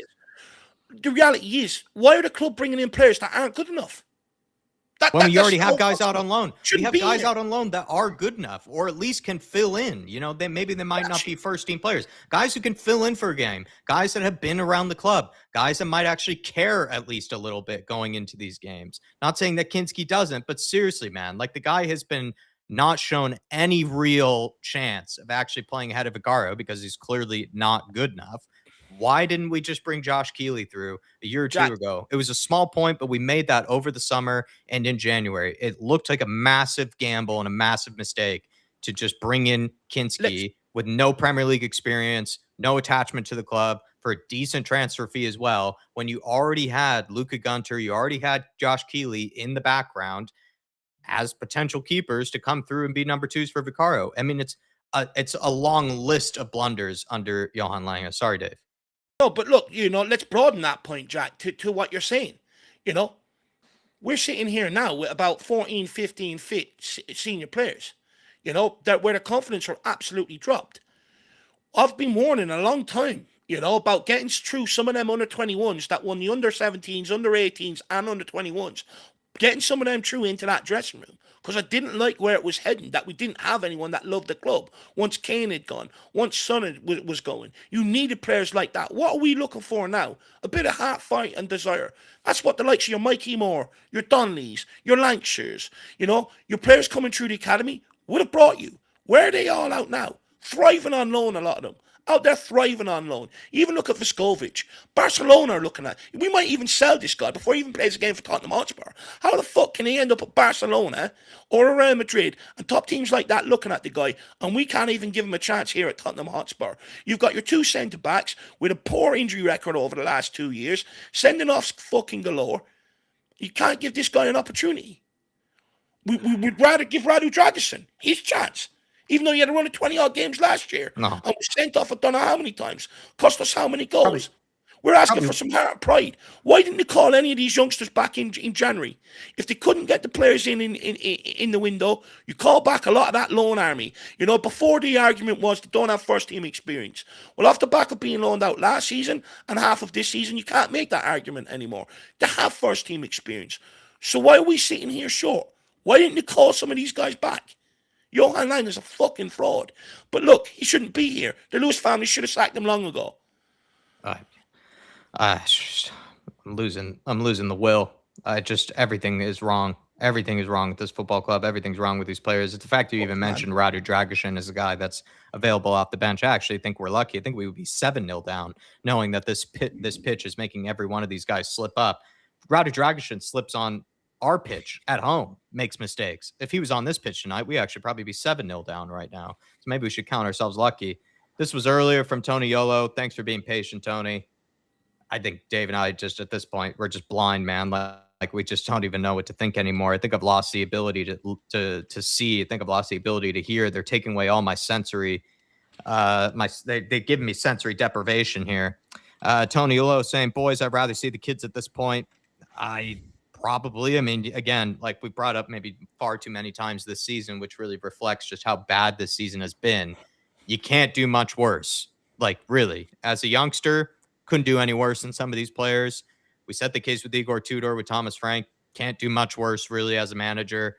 Igor Tudor is trying his very best. It's shocking, man. It's shocking, Tony. We are bringing on, it looks like Conor Gallagher and Dominic Solanke are coming on. Matisse Tell and Moani are coming off. Taking Matisse Tell off, really? I can understand taking off Moani. He was absolutely fucking atrocious. Every time he touched the ball, he gave it away. Matisse Tell, I would argue, maybe you could have kept him on for the next 15 minutes. Looked like one of our best players, to be honest. Not saying much. Like Matisse Tell. Please, not Gallagher on the right again. Please. Why? But I do think, taking off Matisse Tell, I don't know. I think he's got to go. I think Tudor's got to go. He's made the big call of playing Kinski tonight, absolutely backfired. And then he's also decided to bring off one of our best players the last few games in Matisse Tell. I think he's got to go. I just think when you call out the players like you did after Fulham, when you make big decisions like you have today, oh no, thank God for Cario, and you make big decisions like you do today and you backfire, I think you're on a tightrope. I think he's got to go. Oh my God, another player that slipped. Please stop slipping, I swear. I haven't seen one Atletico player slip yet.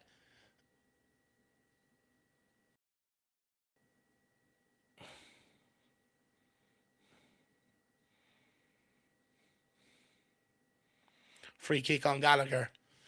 Come on, Spurs. Let's try and get a goal or two.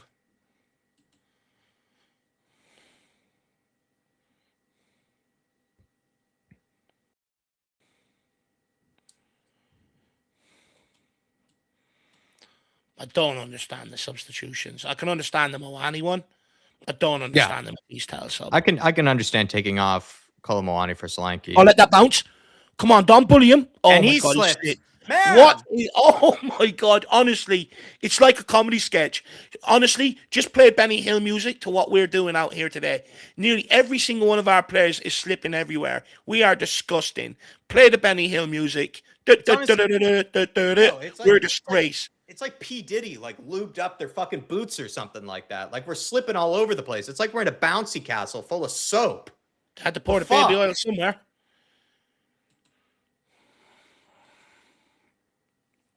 Do you know what it's like? Do you know them big ground sheets you get and you line it up with water and washing up liquid and get it all soapy? No, it's like what it feels like. It's like one of those reality competition shows where I think it's in Japan, where they like soap up, one of those bouncy hills or castles, and they're all competing to try to get to the top. It's actually like watching that right now. It's unbelievable. We're actually competing. We're actually on a race to compete to get to the bottom. Gallagher. Solanke. Okay, passes off responsibility there. He had two, and Sarr just blasted out of play. Fucking hell, man. These guys are terrorists. Their decision-making is shocking. Solanke passed off the responsibility. He did see those two players. He could have played them in behind. Passes it on to Sarr. Sarr don't even know who he was aiming for. He's seen a ghost.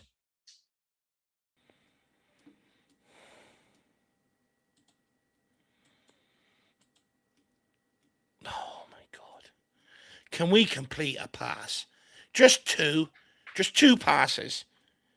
Honestly, under 12s is better than this.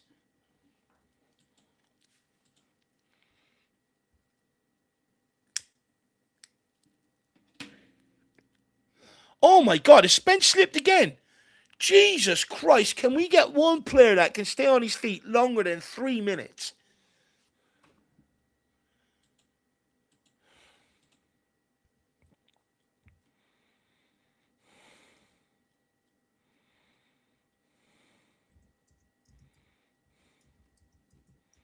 I feel like I need to like...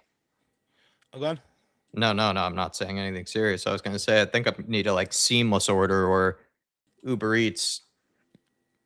I think like a bottle of isopropyl rubbing alcohol for my eyes, and then probably sleeping pills. Honestly, I feel like ordering a bucket of curry chips and just sitting in it.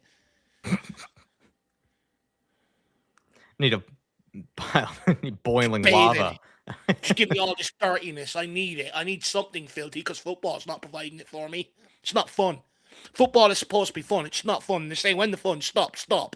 I'm almost at that point, genuinely, this season. Honestly, I think waterboarding would be more enjoyable than having to watch these players now at this point.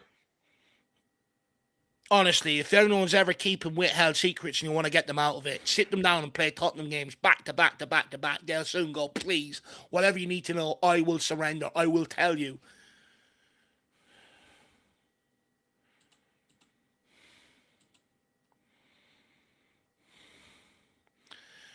Sugar Ray WBC says, I'm absolutely heartbroken. We are a laughing stock. Man, I think it's getting to the point every single one of us are heartbroken. You know, the anger's gone. It's just sadness. It's just, you're looking at it and, you're getting to the point where you're looking at Tottenham and you're just remembering the good old days. Some of the good games we've had because the times are just so bad right now. We are going down. I just don't see where the goals going to come from. Any big players across the back line or goalkeeper that's going to have massive games for us that you can rely on for a bit of consistency in this run-in. We've got absolutely no midfield, zero creativity. We're 4-1 down. He's left Xavi Simons on the bench and he'd prefer to bring on Conor Gallagher.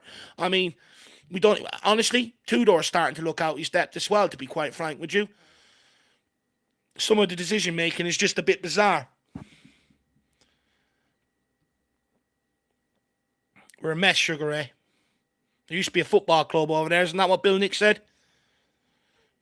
Used to be a football club over there. Now it's a slippery, bouncy castle. Well, we're just a commercial FC. We're Fun Park FC. In fact, slip and slide probably, goes into what slip and slide FC, slip and sliding into relegation this season. Slip and slide. You've got abseiling. You've got events. You've got Formula One. You can go-kart. You can do skywalk. You know what I mean? Next thing, we'll be doing bungee jumps out of a helicopter at halftime. DJ AK saying, I feel like I'm in the Matrix. The thing is, DJ, it's actually in the Matrix. It's supposed to be a false version of perfection. It's supposed to be technically a version of the perfect world. If it were the perfect world, Spurs would maybe be 1-0, 2-0 up, or at least they wouldn't be slipping and sliding all over the place. This is like purgatory. This is like Dante. This is Dante's Inferno, DJ AK. It's far from the Matrix. Vicario, if Porro is or was that Gallagher? Porro, so free out there. Can he not just clip the ball over? I see many goalkeepers do it. No, he panics, balloon it long, have it back, Atletico, come at us again. Oh my God, just clip it out to him. There are no studs in the Matrix. Oh. I know it was like 3 minutes ago as well, but earlier, like Jet Spence played a 1-2 with Richarlison, made a good run in behind, and then guess what? Richarlison fucking slips as he's holding on to the ball. I know it was 3 minutes ago, but Dave was talking, and I can't lose my mind at every single fucking terrible play that we see from them because I would lose my voice. But it is unbelievable, man, these guys, this game. Tony Olo says, after this season, I need a lobotomy. No, like, what's that, Jack? Lobotomy is like something from the olden days where you get your frontal lobe removed practically, or just, it's like a brain surgery from back in the day, Dave, to basically just take you out of your misery. I need a time machine. Go back to the good old days of Pochettino. Let me live my best life again. This just crumbles. This hurts, man. I need like that thing from the Incredibles, Tony Yolo, where it's like the suction cup, that zaps you in the forehead, makes you forget. I never thought I'd see the day where Irish football internationally would be in a better place than Tottenham Hotspur. Yeah. I never thought I'd see the day where my own club sees a goalkeeper single-handedly pump 2-3 goals into his own net inside 20 minutes.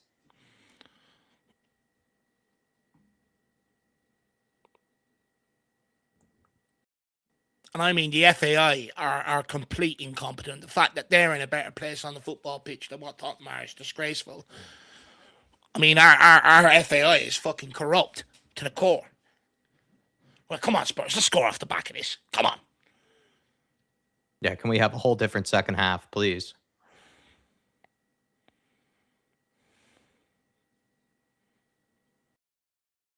What are we doing?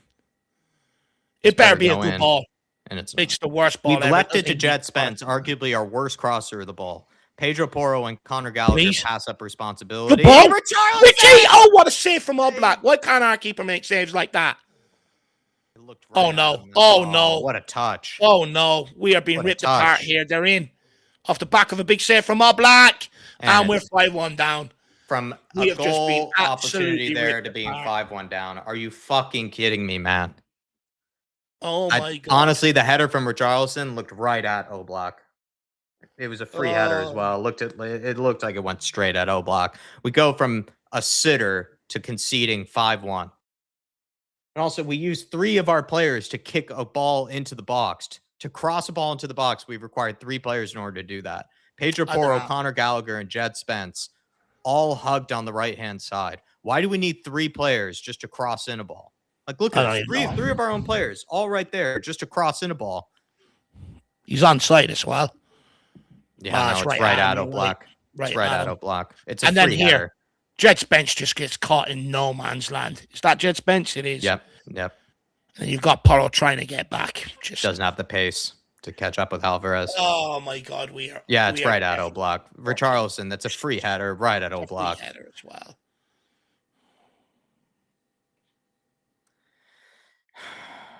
How much more punishment do we take tonight, Jack? I don't know. I already accidentally gave them 6.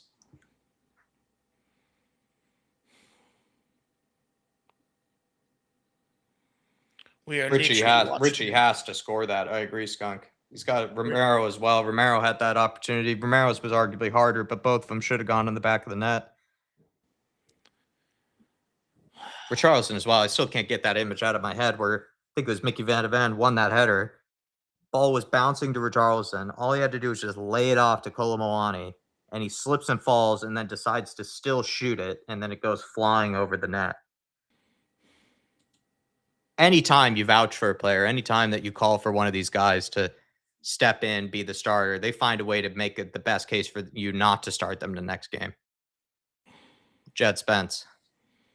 Yeah, it's so true, Jack. No, it's just like, the one time you're like, oh, well, he's in good form right now. He's off the back of a good game. And all of a sudden he does his very best. Oh, my God. Oh, thank God. Thank God that one overran. The problem is we're having to commit bodies forward to try and get back into it, and they're just going to pick us off on the counter. Play him. Oh, get your head up and play Solanke, Sarr. He's gone. He's so free as well. They don't even need to counter us. They can just rely on us just to slip and fall again and hit it into our own net. Good ball there from Sarr out to Porro. Expands the play onto Gallagher. Oh, my God. Loses it like a wuss. Oh, my God. Oh, here we go. Bang it, Sarr. Bang it, Sarr. Bangs it. Wide.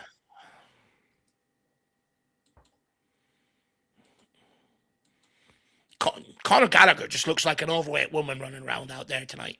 Honestly, since he's joined Tottenham. The hairstyle, he's unfit.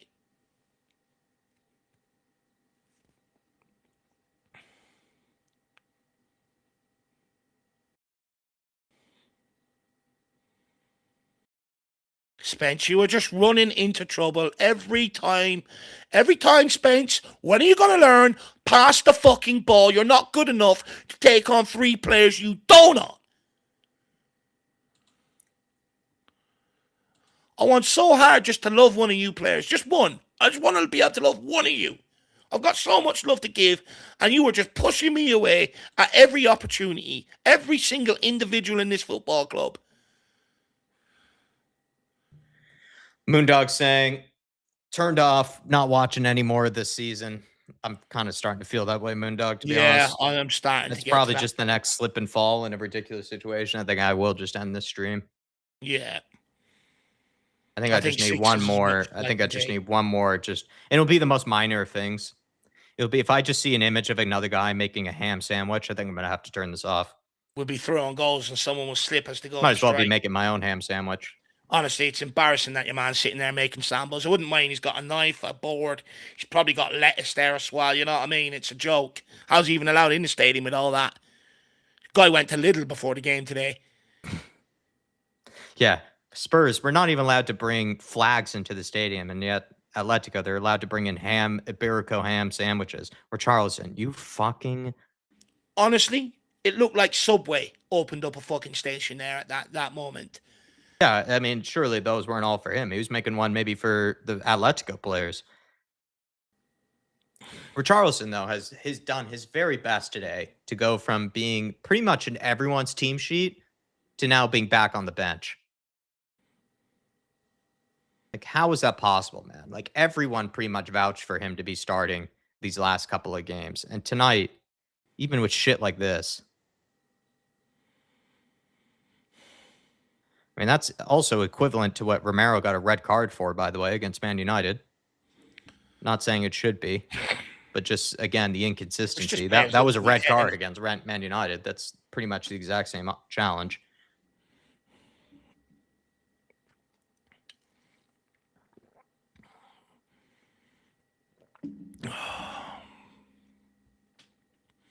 Go on, show us a 4 angle from this goal. It's not even a great goal. I don't even understand where you can put out so many angles from. It's a basic finish. The build-up play was good. Apart from that, it's bog standard finish. Why do we need to see 5 replays? Tony Ola saying Spanish sandwiches are tasty. I wouldn't mind one. I wouldn't mind one. I enjoy an Iberico ham. Kebabs are tasty as well. I might have to go and eat one and eat my feelings. Do you like prosciutto, Dave, or like fancy ham? Getting a bit too fancy for me. Jack, honestly, I'm one of them. I'll just take some packet ham out of the supermarket and make a sandwich. Okay, yeah. It's the way, although, like, working in restaurants and all, I do appreciate some good smoked ham and, dried ham and stuff like that. There's many ways to have it. I just like that meat in general, to be honest. Ham sandwich would probably get a chance in our first 11, says DJ. Yeah.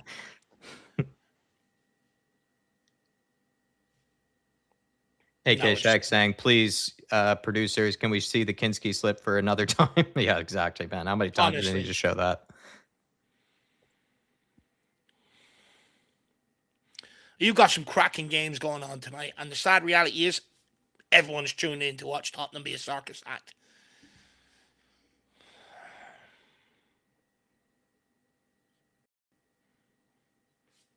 Okay, ref, how long are we going to get on with this as well? Like, Jesus Christ. Fuck me, this guy has a chance to blow dry his hair at this point. Spence being bullied again.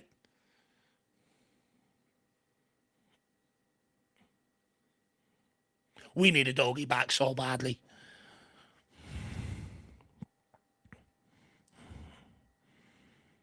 See that ball over the top? I have not seen one of our players play a ball like that this season. Just simple little one. Over the top of a player into the feet of someone.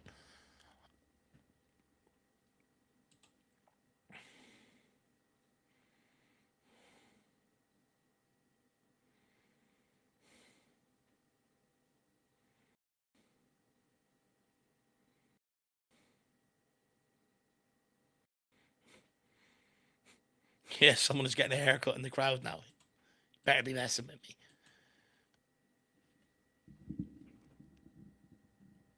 me. Can't even win a header.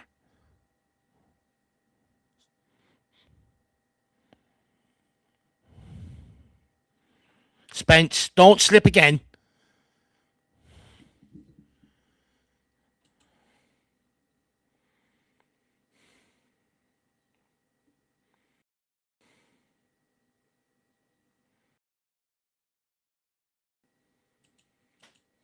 People say we're muted. Maybe Jack's muted.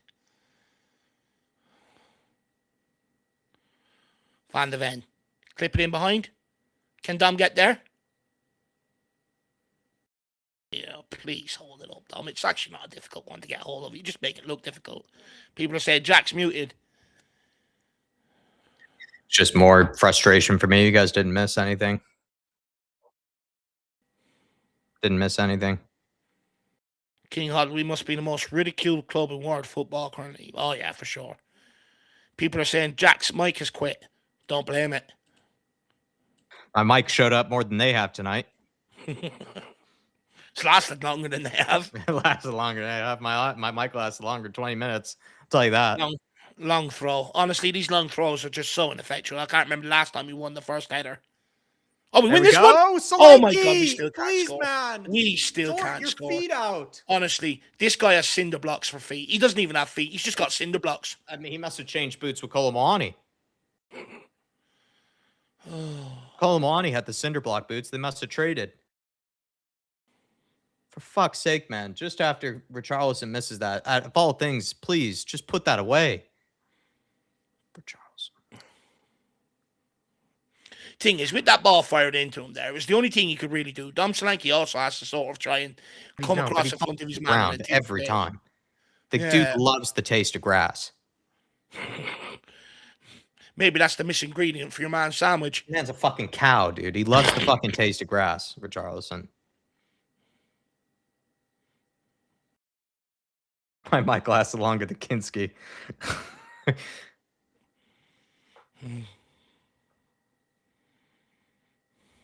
Oh my gosh.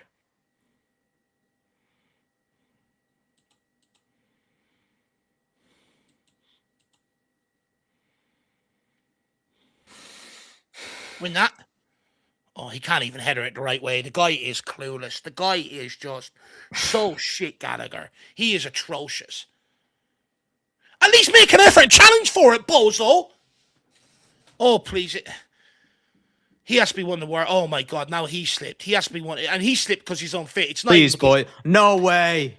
Gallagher slipped because he's unfit and his legs can't carry him. It's not even because the pitch is slippy for him. He's just unfit. His legs can't carry him.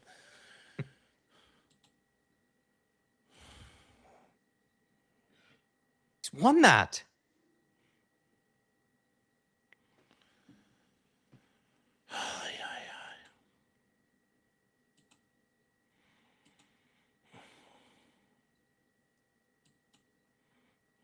Richie was born lying on the ground. Yeah, it wasn't a water birth. It was a ground birth with Richarlison. He was born lying on the ground.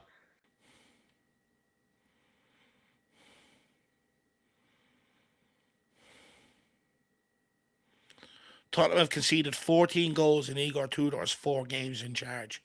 Yeah, I mean, he's somehow found a way to do worse than Thomas Frank, which I actually felt was impossible. I mean, you're definitely not avoiding relegation with that record. And by the way, we've played Palace and Fulham in 2 of them 4 games, by the way. With what Thomas Frank did in January against the easiest of teams in the Premier League, found a way to not pick up a single win.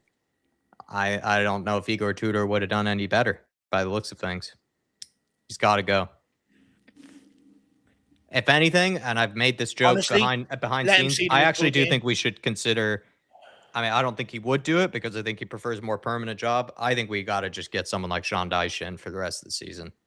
Honestly, just let him see the Liverpool game because we're going to take a tonk in there anyway. Let that be on him. Get him gone and bring in the next guy. João Paulini is coming on. He'd probably get booked and be suspended for the return leg.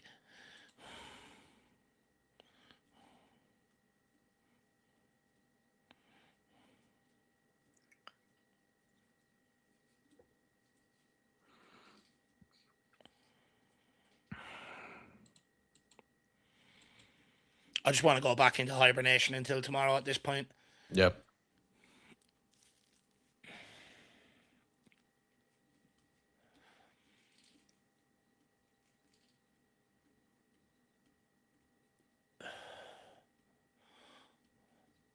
It's getting to the point, can't even do content. Who wants to hear a post-match reaction? Just us reminding you how shit we are, and then you go on to Twitter and you're thinking anything decent there. I can't even laugh at us anymore. We're that bad. It's getting hard to even laugh at anymore. So, like, you can't even make content anymore about Tottenham. No, I mean, Twitter Reacts is like a graveyard at this point. When it comes I'm not even looking at Twitter tonight. I'll save that till tomorrow. I can't even look at it tonight. I'm just going to see us being ridiculed. Yeah, maybe we just go live with that tomorrow, but don't even make a pre-record. But if doing a post-match reaction, it's like being, it's like a 5-year-old could analyze this game. Spurs are shit. Manager picked the wrong team.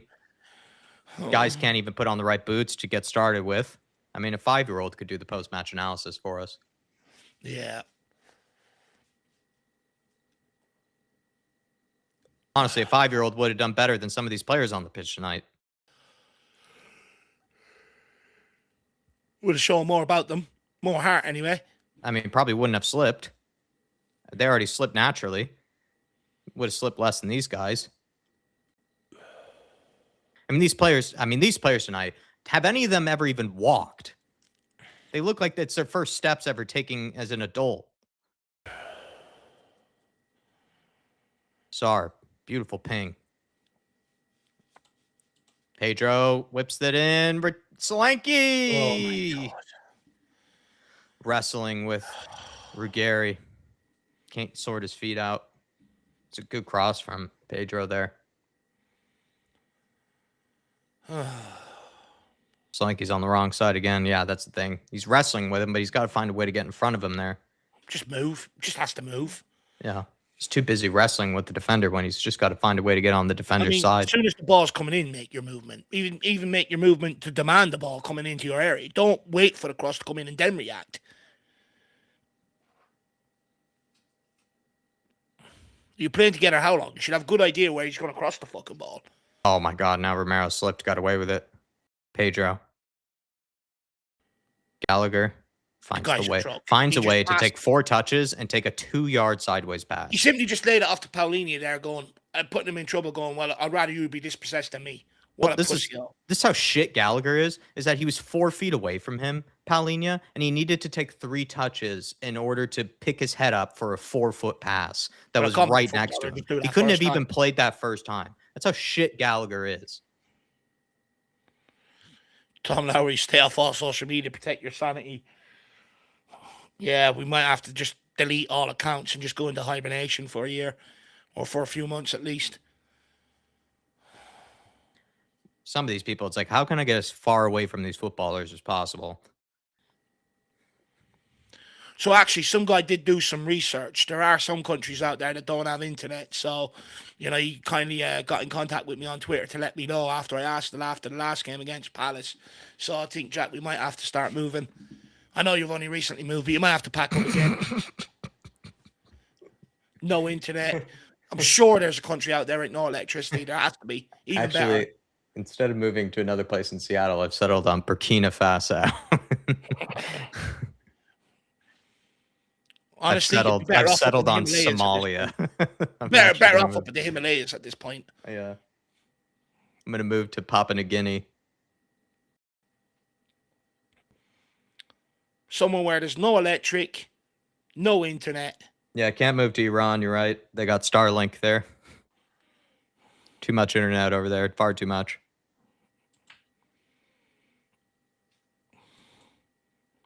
Would enjoy a beach if people can give me some recommendations. Nice, get a sun. Just honestly, fry my brain from the solar waves from the sun. That'd be nice. I'm getting to the point, rather than watch this, I'm about to offer myself up for service in the war and put me on the front line. It's better than this shit. Yeah. Dave actually is volunteering to go to Antarctica for penguin research. What's beyond the ice walls? Oh, we're useless. Darren saying, have to say, the ref has also been poor. Have let Madrid away with a lot of tackles. This is the thing, though, Darren. It's like all season, though, that we have been complaining about the refs, but we're so terrible that it's not really, at the end of the day, the real difference maker. If we were good and we actually were a somewhat competent team, that excuse for us would be more valid sometimes. But Carl Deem says, guys, can I just say your blacker than black graveyard humor has kept me sane tonight. Ham sandwiches, first adult steps. I'm pissing myself here. Thank you. Well, ice cold beer in Antarctica would be nice. Fair play. Very kind comment. TV Stats Man says 10 slips, says Paul Markey. Honestly, after these players slipped out with their mother at birth, it's that disgusting. Put it over the top. Good ball. Right, one touch, Matty. A good touch. Come on now, Spence. Put it in. Oh, my Lord. It's the worst ball I've ever seen in my life. It's like we play with a tennis ball and every other team plays with a proper-sized football.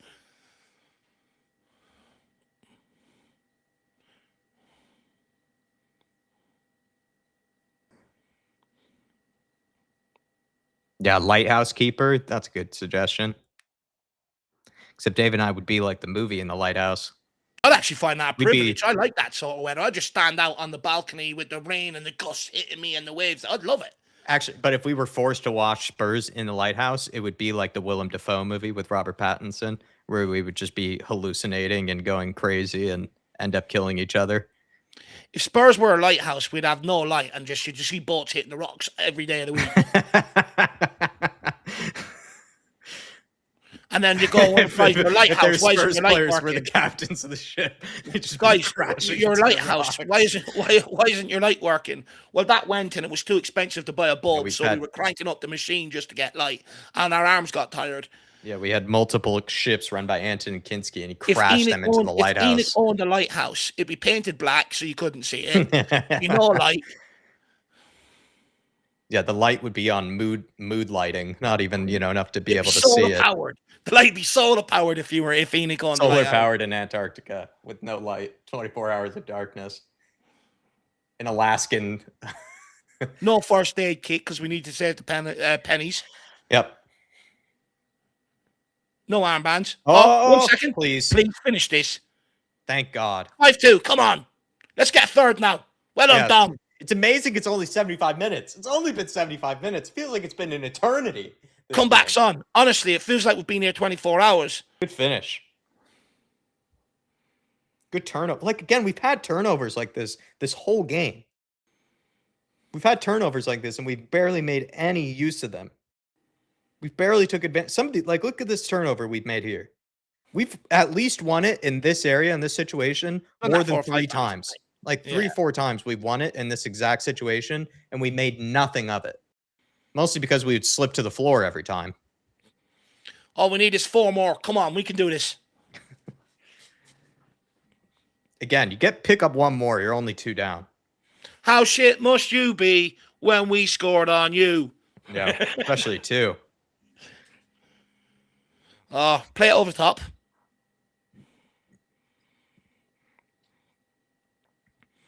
Gallagher's going to move? Well, fuck me.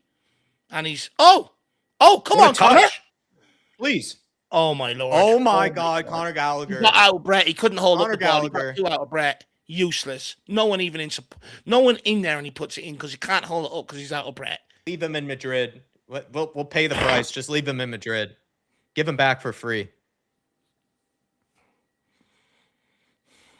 Give him back for free.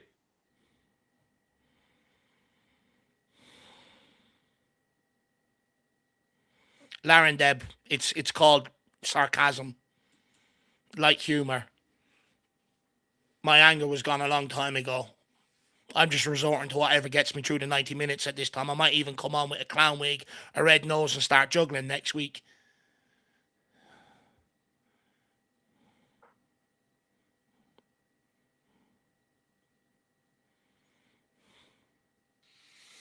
I don't know why. That's the most intensity I've seen from Radu Dragic in that sprint there on the sideline warming up. It's the quickest I've seen anyone run, actually, in weeks.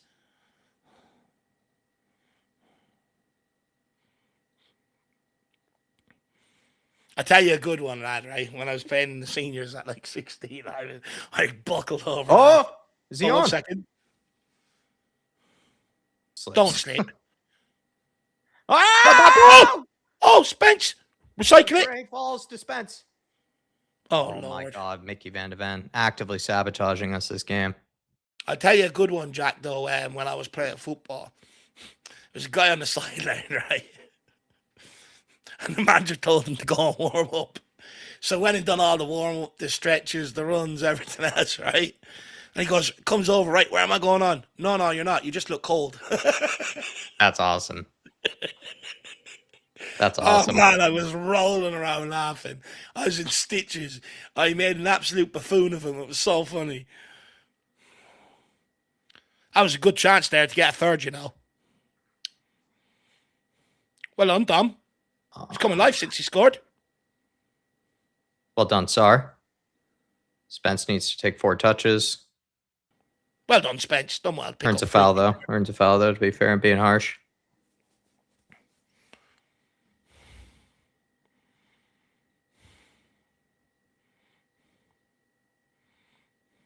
The fact that Van de Ven found a way to get as far away from the goal as possible from that chance is also just amazing. Like, he could not have skied it any higher. I know.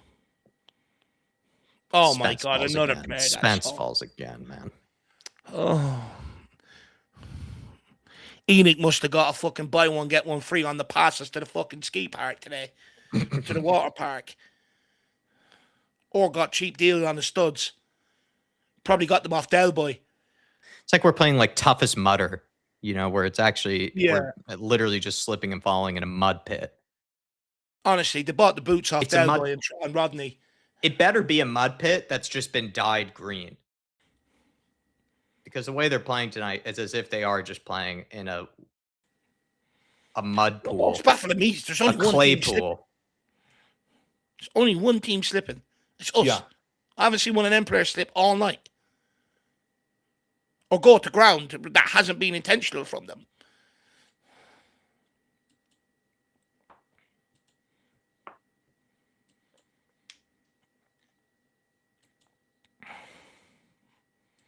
DJ AK says Dragoson is warming up for the Liverpool game.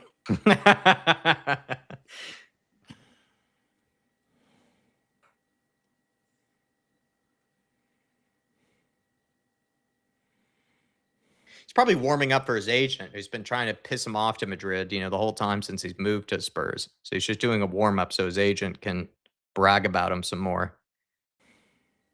Also, knowing his agent, he probably would complain that he's not been played this game.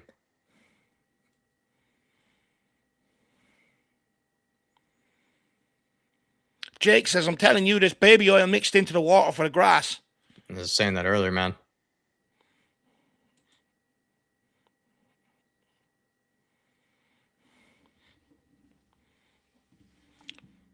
Playing at the P. Diddy Arena tonight. Yeah, P. Diddy's the groundskeeper. It's either that or it really is like one of those soapy, bouncy castles.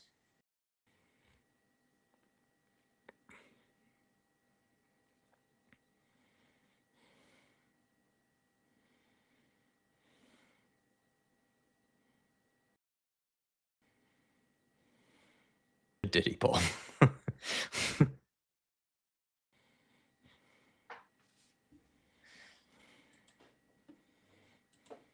The Metro Diddy Lano. The Lazy 8 saying, no, Dave, I heard Enoch picked up a baby oil sponsorship. That's the one sponsorship we've been missing. And it's just that the players didn't know they were told not to rub it on their boots. Yeah, knowing these players, they would probably rub it on their boots, Nick. That is actually one of the sponsorships we've been missing. Yeah. We have a Head and Shoulders on the arm. We have a body wash sponsorship. We have probably cotton Q-tip sponsorships, underwear sponsorships, suit sponsorships. We've got tire sponsorships, and we're not even tire sponsorships. We even got a sponsorship for mental health. It's whatever it is. Shame we don't have a even our own therapy sponsorship. The only thing we're missing is a baby oil sponsorship. Probably need a condom sponsorship with how much they're fucking us in the ass this season, Spurs. I mean, Jesus Christ, man.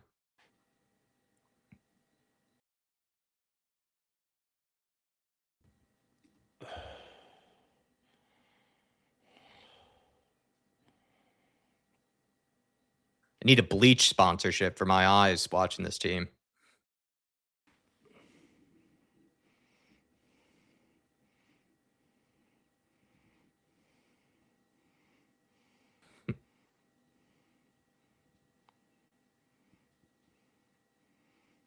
Looper Cal saying, jokes aside, there must be something about this pitch that we didn't prep for and that we're shit, obviously. Well, that's the thing, though, man. Like I said, Dave brought up, they warmed up on this pitch. They spent 30, 45 minutes on this pitch warming up. They usually walk around on the pitch. They walk around, they have their headphones on, chatting it up. So they've been on this pitch 2 or 3 separate occasions. So they would know already that it's slippery. But then also there are people paid in the club to do basic mundane things like that, to know and research that it's a slippery pitch. Atletico, according to Dan, have already been complaining about it. Like, you have a host of people that should have been able to foresee this ahead of time. But I guess not. I mean, we had that one coach that couldn't even tell that Thomas Frank had a Arsenal cup in his hand. Everyone at this club is useless, man.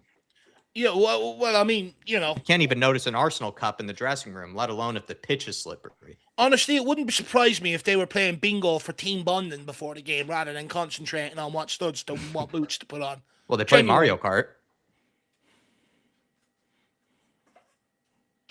Honestly, from what we hear from Brandon Austin and Power and all, Mario Kart is more competitive than what we are on the pitch. Yeah. They're more competitive at Mario Kart than what we are on the football pitch.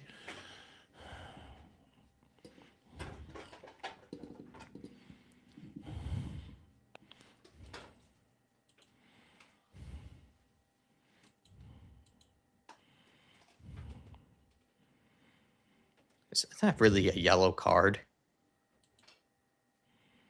Again, it's not really a yellow card. They give Romero a yellow card for that. But earlier, they literally dragged a player down 3 separate times to stop a breakaway, and he didn't give it as a yellow card. But he gives that as a yellow card. Yeah, Dave, spot on. It's amazing, man. That's a yellow card in comparison to the ones they've gotten away with. The bar is so low for Tottenham to pick it up a card. It's a joke. Just defend this. Don't give away anything. Let's see if we Come can on. get third here, Xavi, Shabby. good touch. Hold it. Play him. Play him. Play him. Nope, refuses. Absolutely refuses. And he's going to lose the ball here. He's going to go backwards. Do not slip. Xavi, pick your head up, man. You had one player in front of you, and he was clean through. I wouldn't mind. Did Atletico not play that exact ball nearly for their goal? Nearly. Do you know what I mean? Straight through. I mean, people that said he needed to play this game, that's your number 10. That's your playmaker with an obvious pass right in front of him. Pedro Porro, a man who's played all game as well, and he gets muscled off there, and he slips. Xavi Simons, you've been watching everyone slip this whole game. Aye. And he's walking. It's infuriating. He's only on the pitch. He should be fucking leading the press for everyone else at this point, trying to get a third. And he's walking.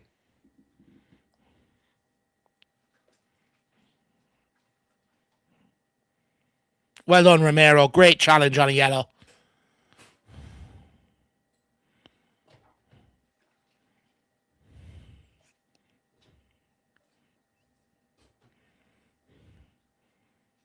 Ball out to Porro. Just give it back to him and going behind, Porro. Give it back to him and going behind. Can't do that? Impossible. Challenge impossible. Gallagher. Sarr, take your time. Van de Ven. On to Gray. Right foot. He's obviously going to have to come back inside.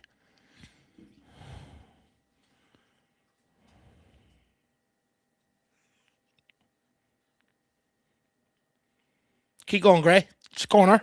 Oh, he's giving it free. Oh, my God. Oh.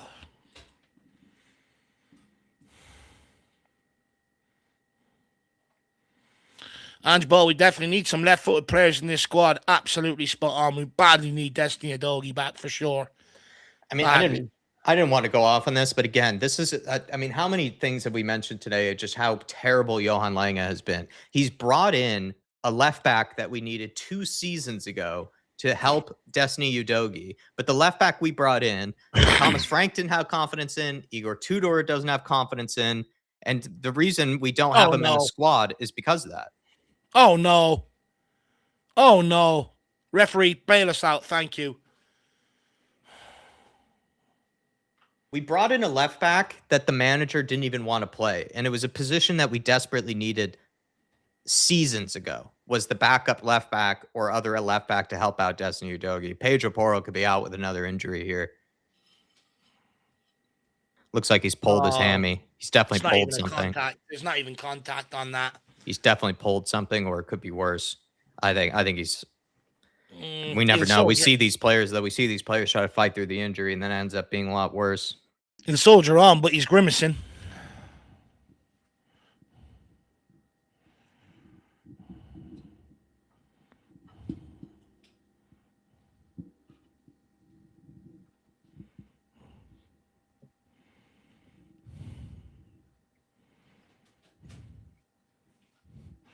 Mickey Van de Ven took a gamble there. If he slipped, we were fucked. Oh my God, Vicario. Honestly, at least he didn't slip. True. What a challenge from Palhinha. Someone run the channel. Switch it. Switch it to Pedro. It's too late. Good ball, Rami. Sarr. Gray, run ahead of him. Yeah, Gray, he's lost all energy. He doesn't seem to want to run it behind. Yeah, I'm going to give him a break. But that's the last two moves there. We needed him to run it behind. He didn't. Palhinha into Sarr. Good touch from Sarr. Play Xavi. Playing him behind, man. You've nothing to lose at this point. Good ball, Palhinha. Go on, Danzo. Go on, Danzo. Oh, unlucky. Good idea. Gallagher is incapable of, oh my God, he's incapable of receiving it on the half turn. He has to touch it back inside and play backwards there. If he just opened up his body, he would have been able to play it to Pedro there. What kind of pass is that? Cleans it up. Again, for a player being paid $200K and he can't even open up his body when he receives the pass. Shocking. Oh my God. Pedro gets dispossessed. He didn't even open up his body there either.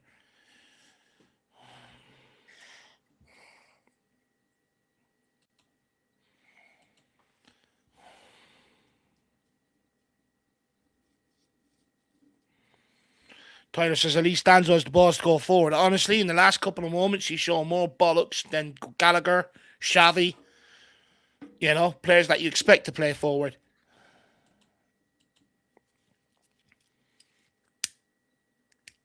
Well, the theme is with Danzo is that he does the basics. And in times like this, when players can't even do the basics of basics. And that's the thing with Danzo is that he does the basics better than anybody. Oh, my God. We're tackling each other and giving each other concussions. We've just given each other a concussion. Oh, my God. It's the two Warriors as well.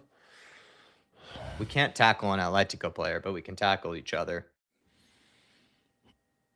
Oh, no. That's a head collision. Oh, that looks bad as well. Oh, no.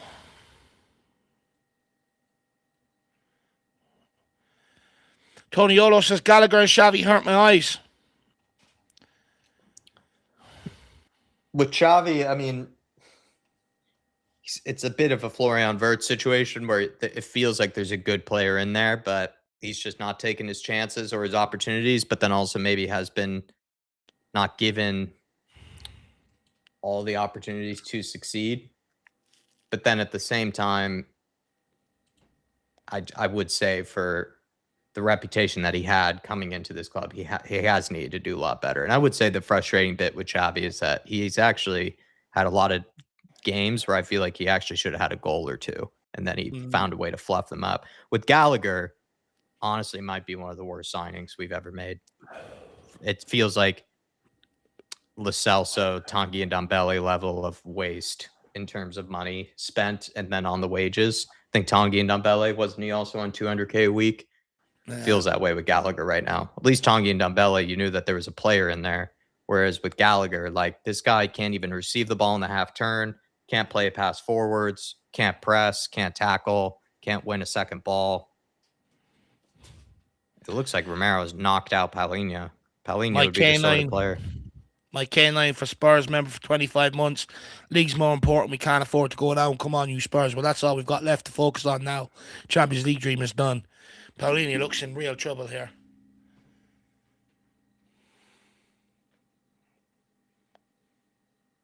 Paulinho definitely has a concussion. Yeah, he looks in real trouble. That'll be concussion protocol for both players here anyway. He's up anyway, which is good, but they're both going to have to go off. He looks dazed.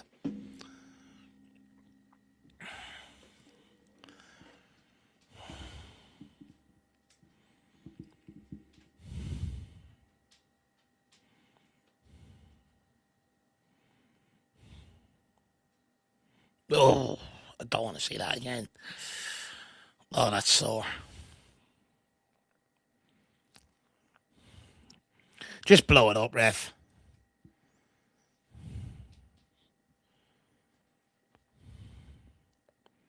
I think they're trying to tell him he has to go off, and he's trying to tell him he's okay.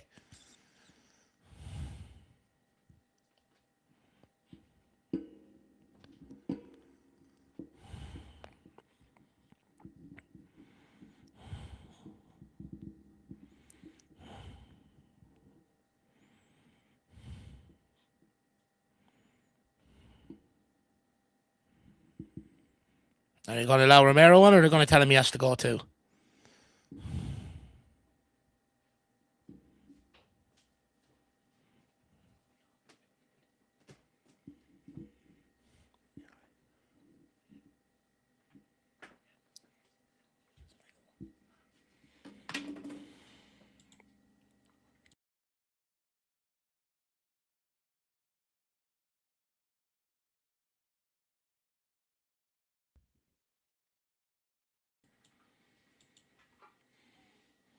Come on, just blow up the whistle. Just blow it up, ref. Please, put me out of my misery. Let me just go and have some dinner at this point.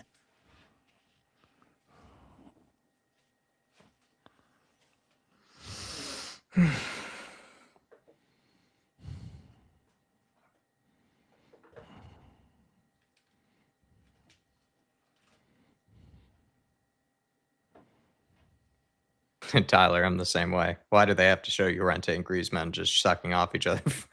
Yeah. Like they had to show 4 times. Like, what were they even doing?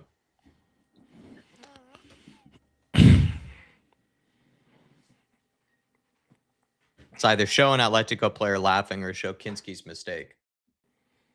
The producers behind the screens here. No, Romero's down again. He's going to have to go off here. Now Romero's going to miss more games as well. Well, that's 2 of your best players probably out for the Liverpool game. What was Bergval? 3 days no training or allowed around the training pitch and stuff, and then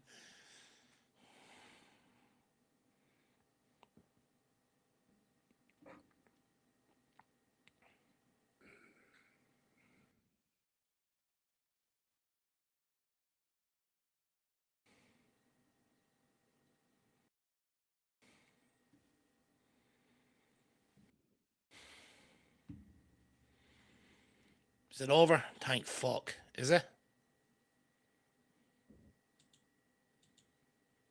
Yeah. Yeah, it's over. Thank God.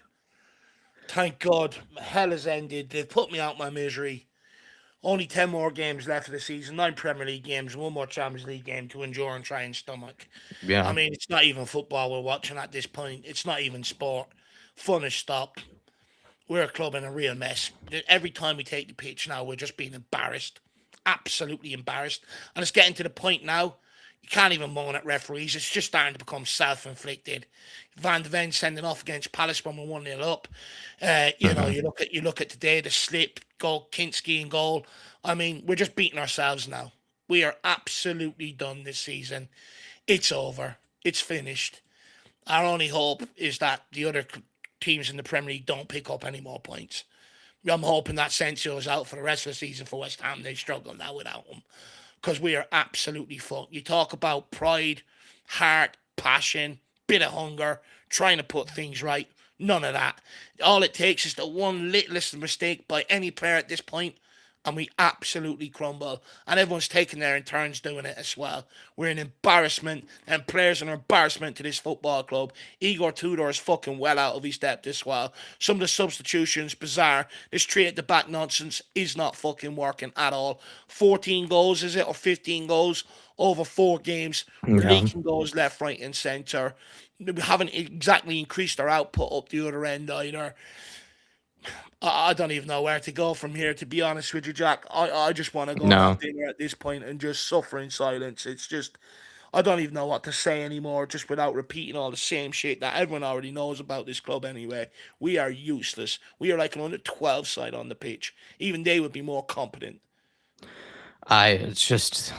It probably is the worst 20 minutes in the opening half that I've ever seen from this football club. I can't really think of anything much worse. I mean, people are welcome to remind me of something worse, then I'll be in even more misery, but I can't think of a worse 20 minutes I've ever seen from a team.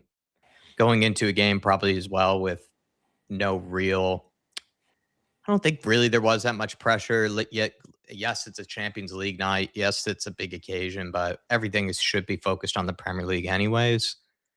The way they played tonight, the way that also Igor Tudor decided to make that call for Kinski to play, and then Kinski probably put in an even worse performance than Karius. Dave from the get-go was making jokes and saying he gave him Karius vibes going into this. You could make the case that was even more of a sabotage than Karius even did for Liverpool in the Champions League final. This was probably an even worse performance. I mean, it just could not have gone any worse. And the more frustrating thing is, like I've said a lot of times this season, we're so bad that I don't even know how much credit I can even give to the opposition for being good. Yeah. Like Atletico were 3-0 up inside 15 minutes or something like that from just mistakes, just self-inflicted, self-capitulated errors that were under no real pressure. Like Kinski's was a slip from a goal kick. The other one was from Mickey Van de Ven from a back pass. that, again, he was under no real pressure for. There wasn't really an Atletico player within 10, 15 yards of him, ends up slipping. And then another one from Kinski from, again, like no real actual pressure or intensity from the Atletico team.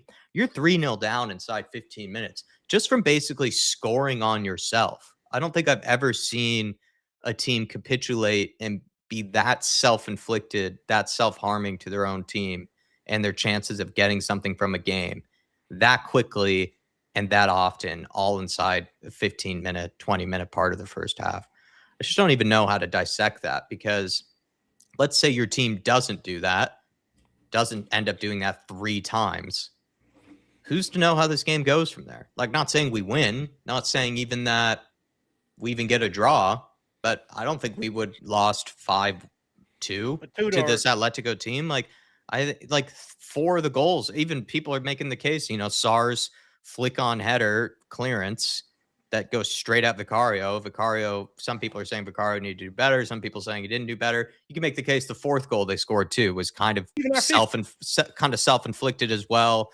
Again, from no real pressure from Atletico. So we've scored 4 goals on ourselves. How can you really analyze a game when you've scored 4 goals basically on yourself? You're being kind. The 5th is self-inflicted as well. It should have been in the back of the net.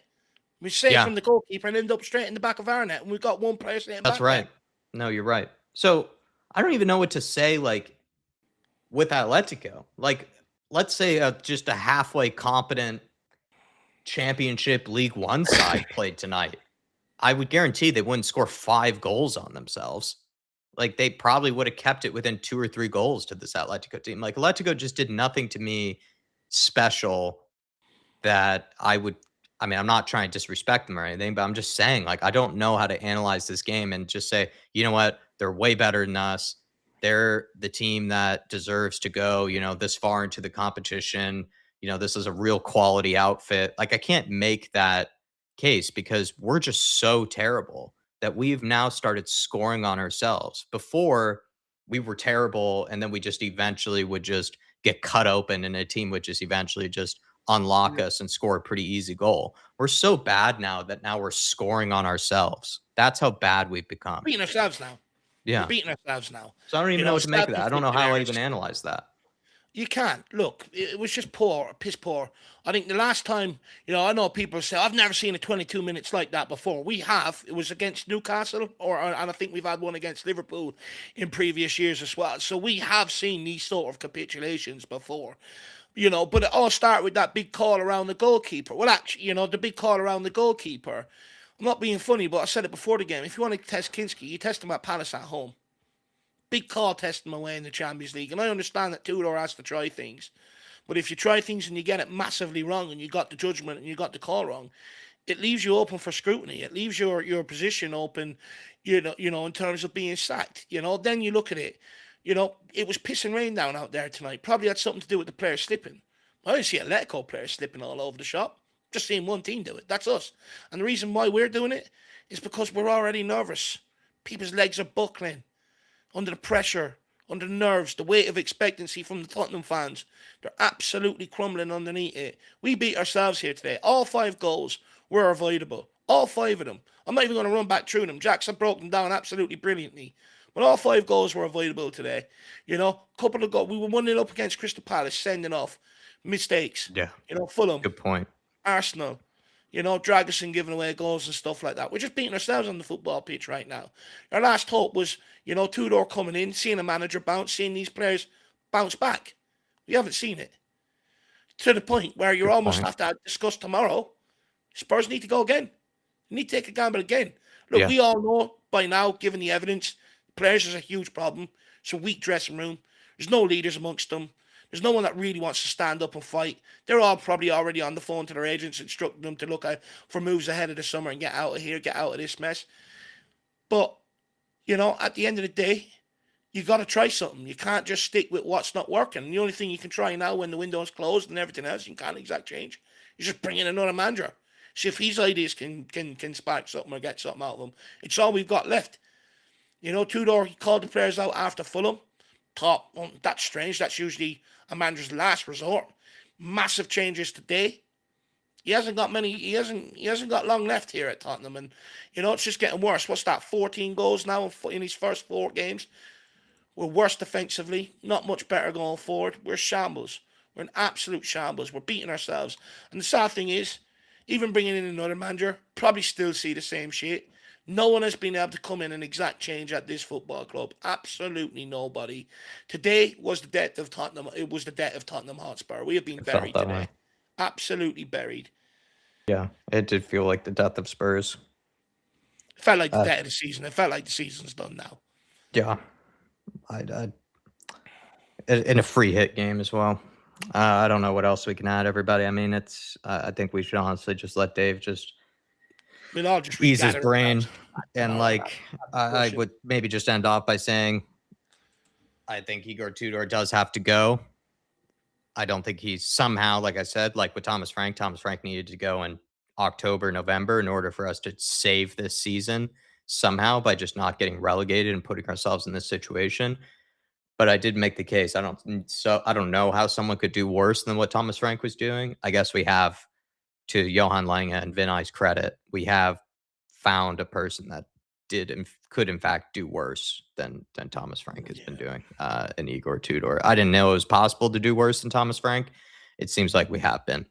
I mean, probably the fact that even making the call that he did tonight of Kinski, as much as Kinski's absolutely shocking and should honestly never put on a pair of goalkeeper gloves again for this club, it was his call. It was unnecessary. It didn't necessarily, yes, Vicario has been ripping up trees. Yes, Vicario hasn't been great.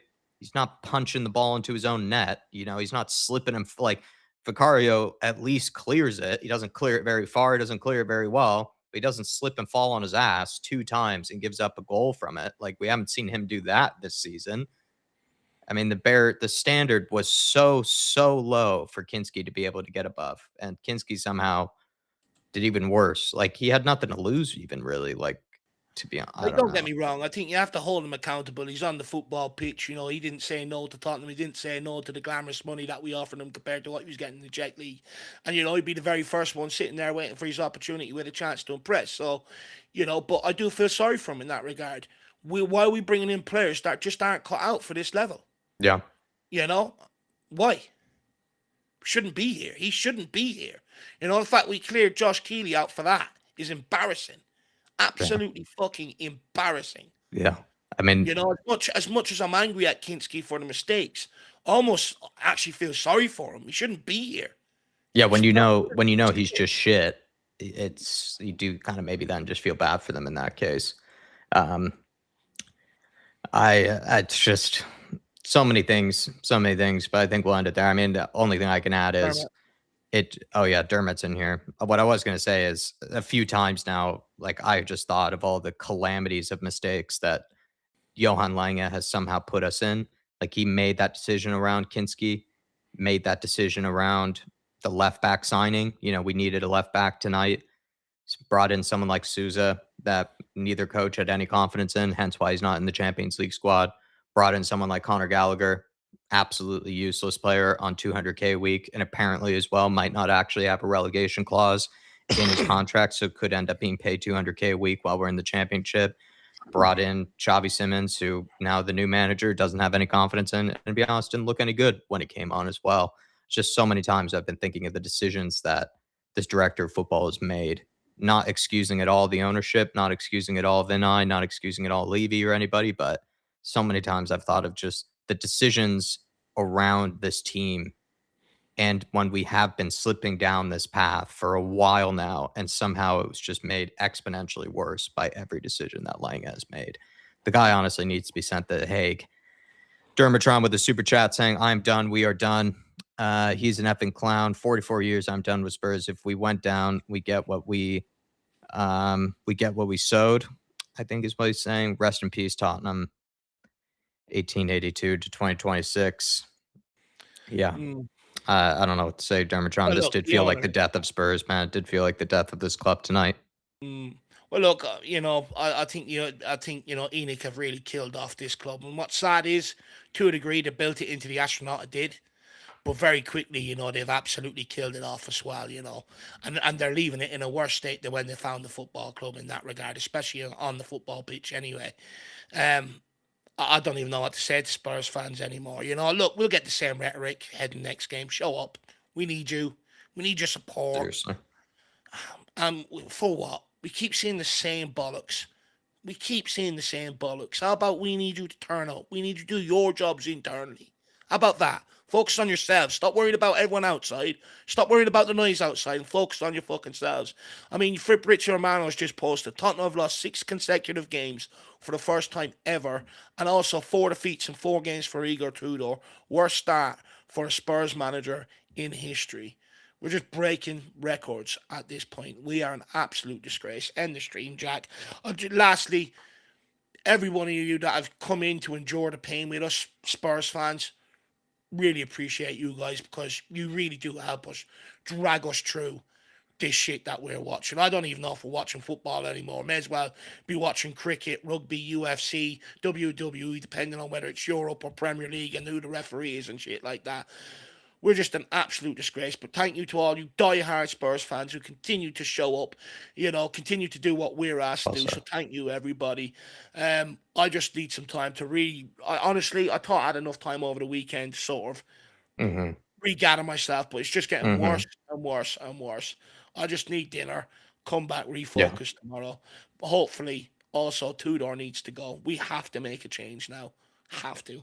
Well said, Dave. I think we'll finish off on that point of just thanks everybody for the support, the tolerance, the patience that you show us when trying to dissect and trying to understand this ununderstandable or ununderstandable, whatever word, this football club. It's impossible. They are in the absolute mire. We're in the mire. We're in a terrible, terrible place, and it's impossible to try to figure it out and understand it. But we appreciate you guys for supporting this channel, supporting each other, and trying to work our way through it. But yeah, we will see you next time, everybody. Yeah. And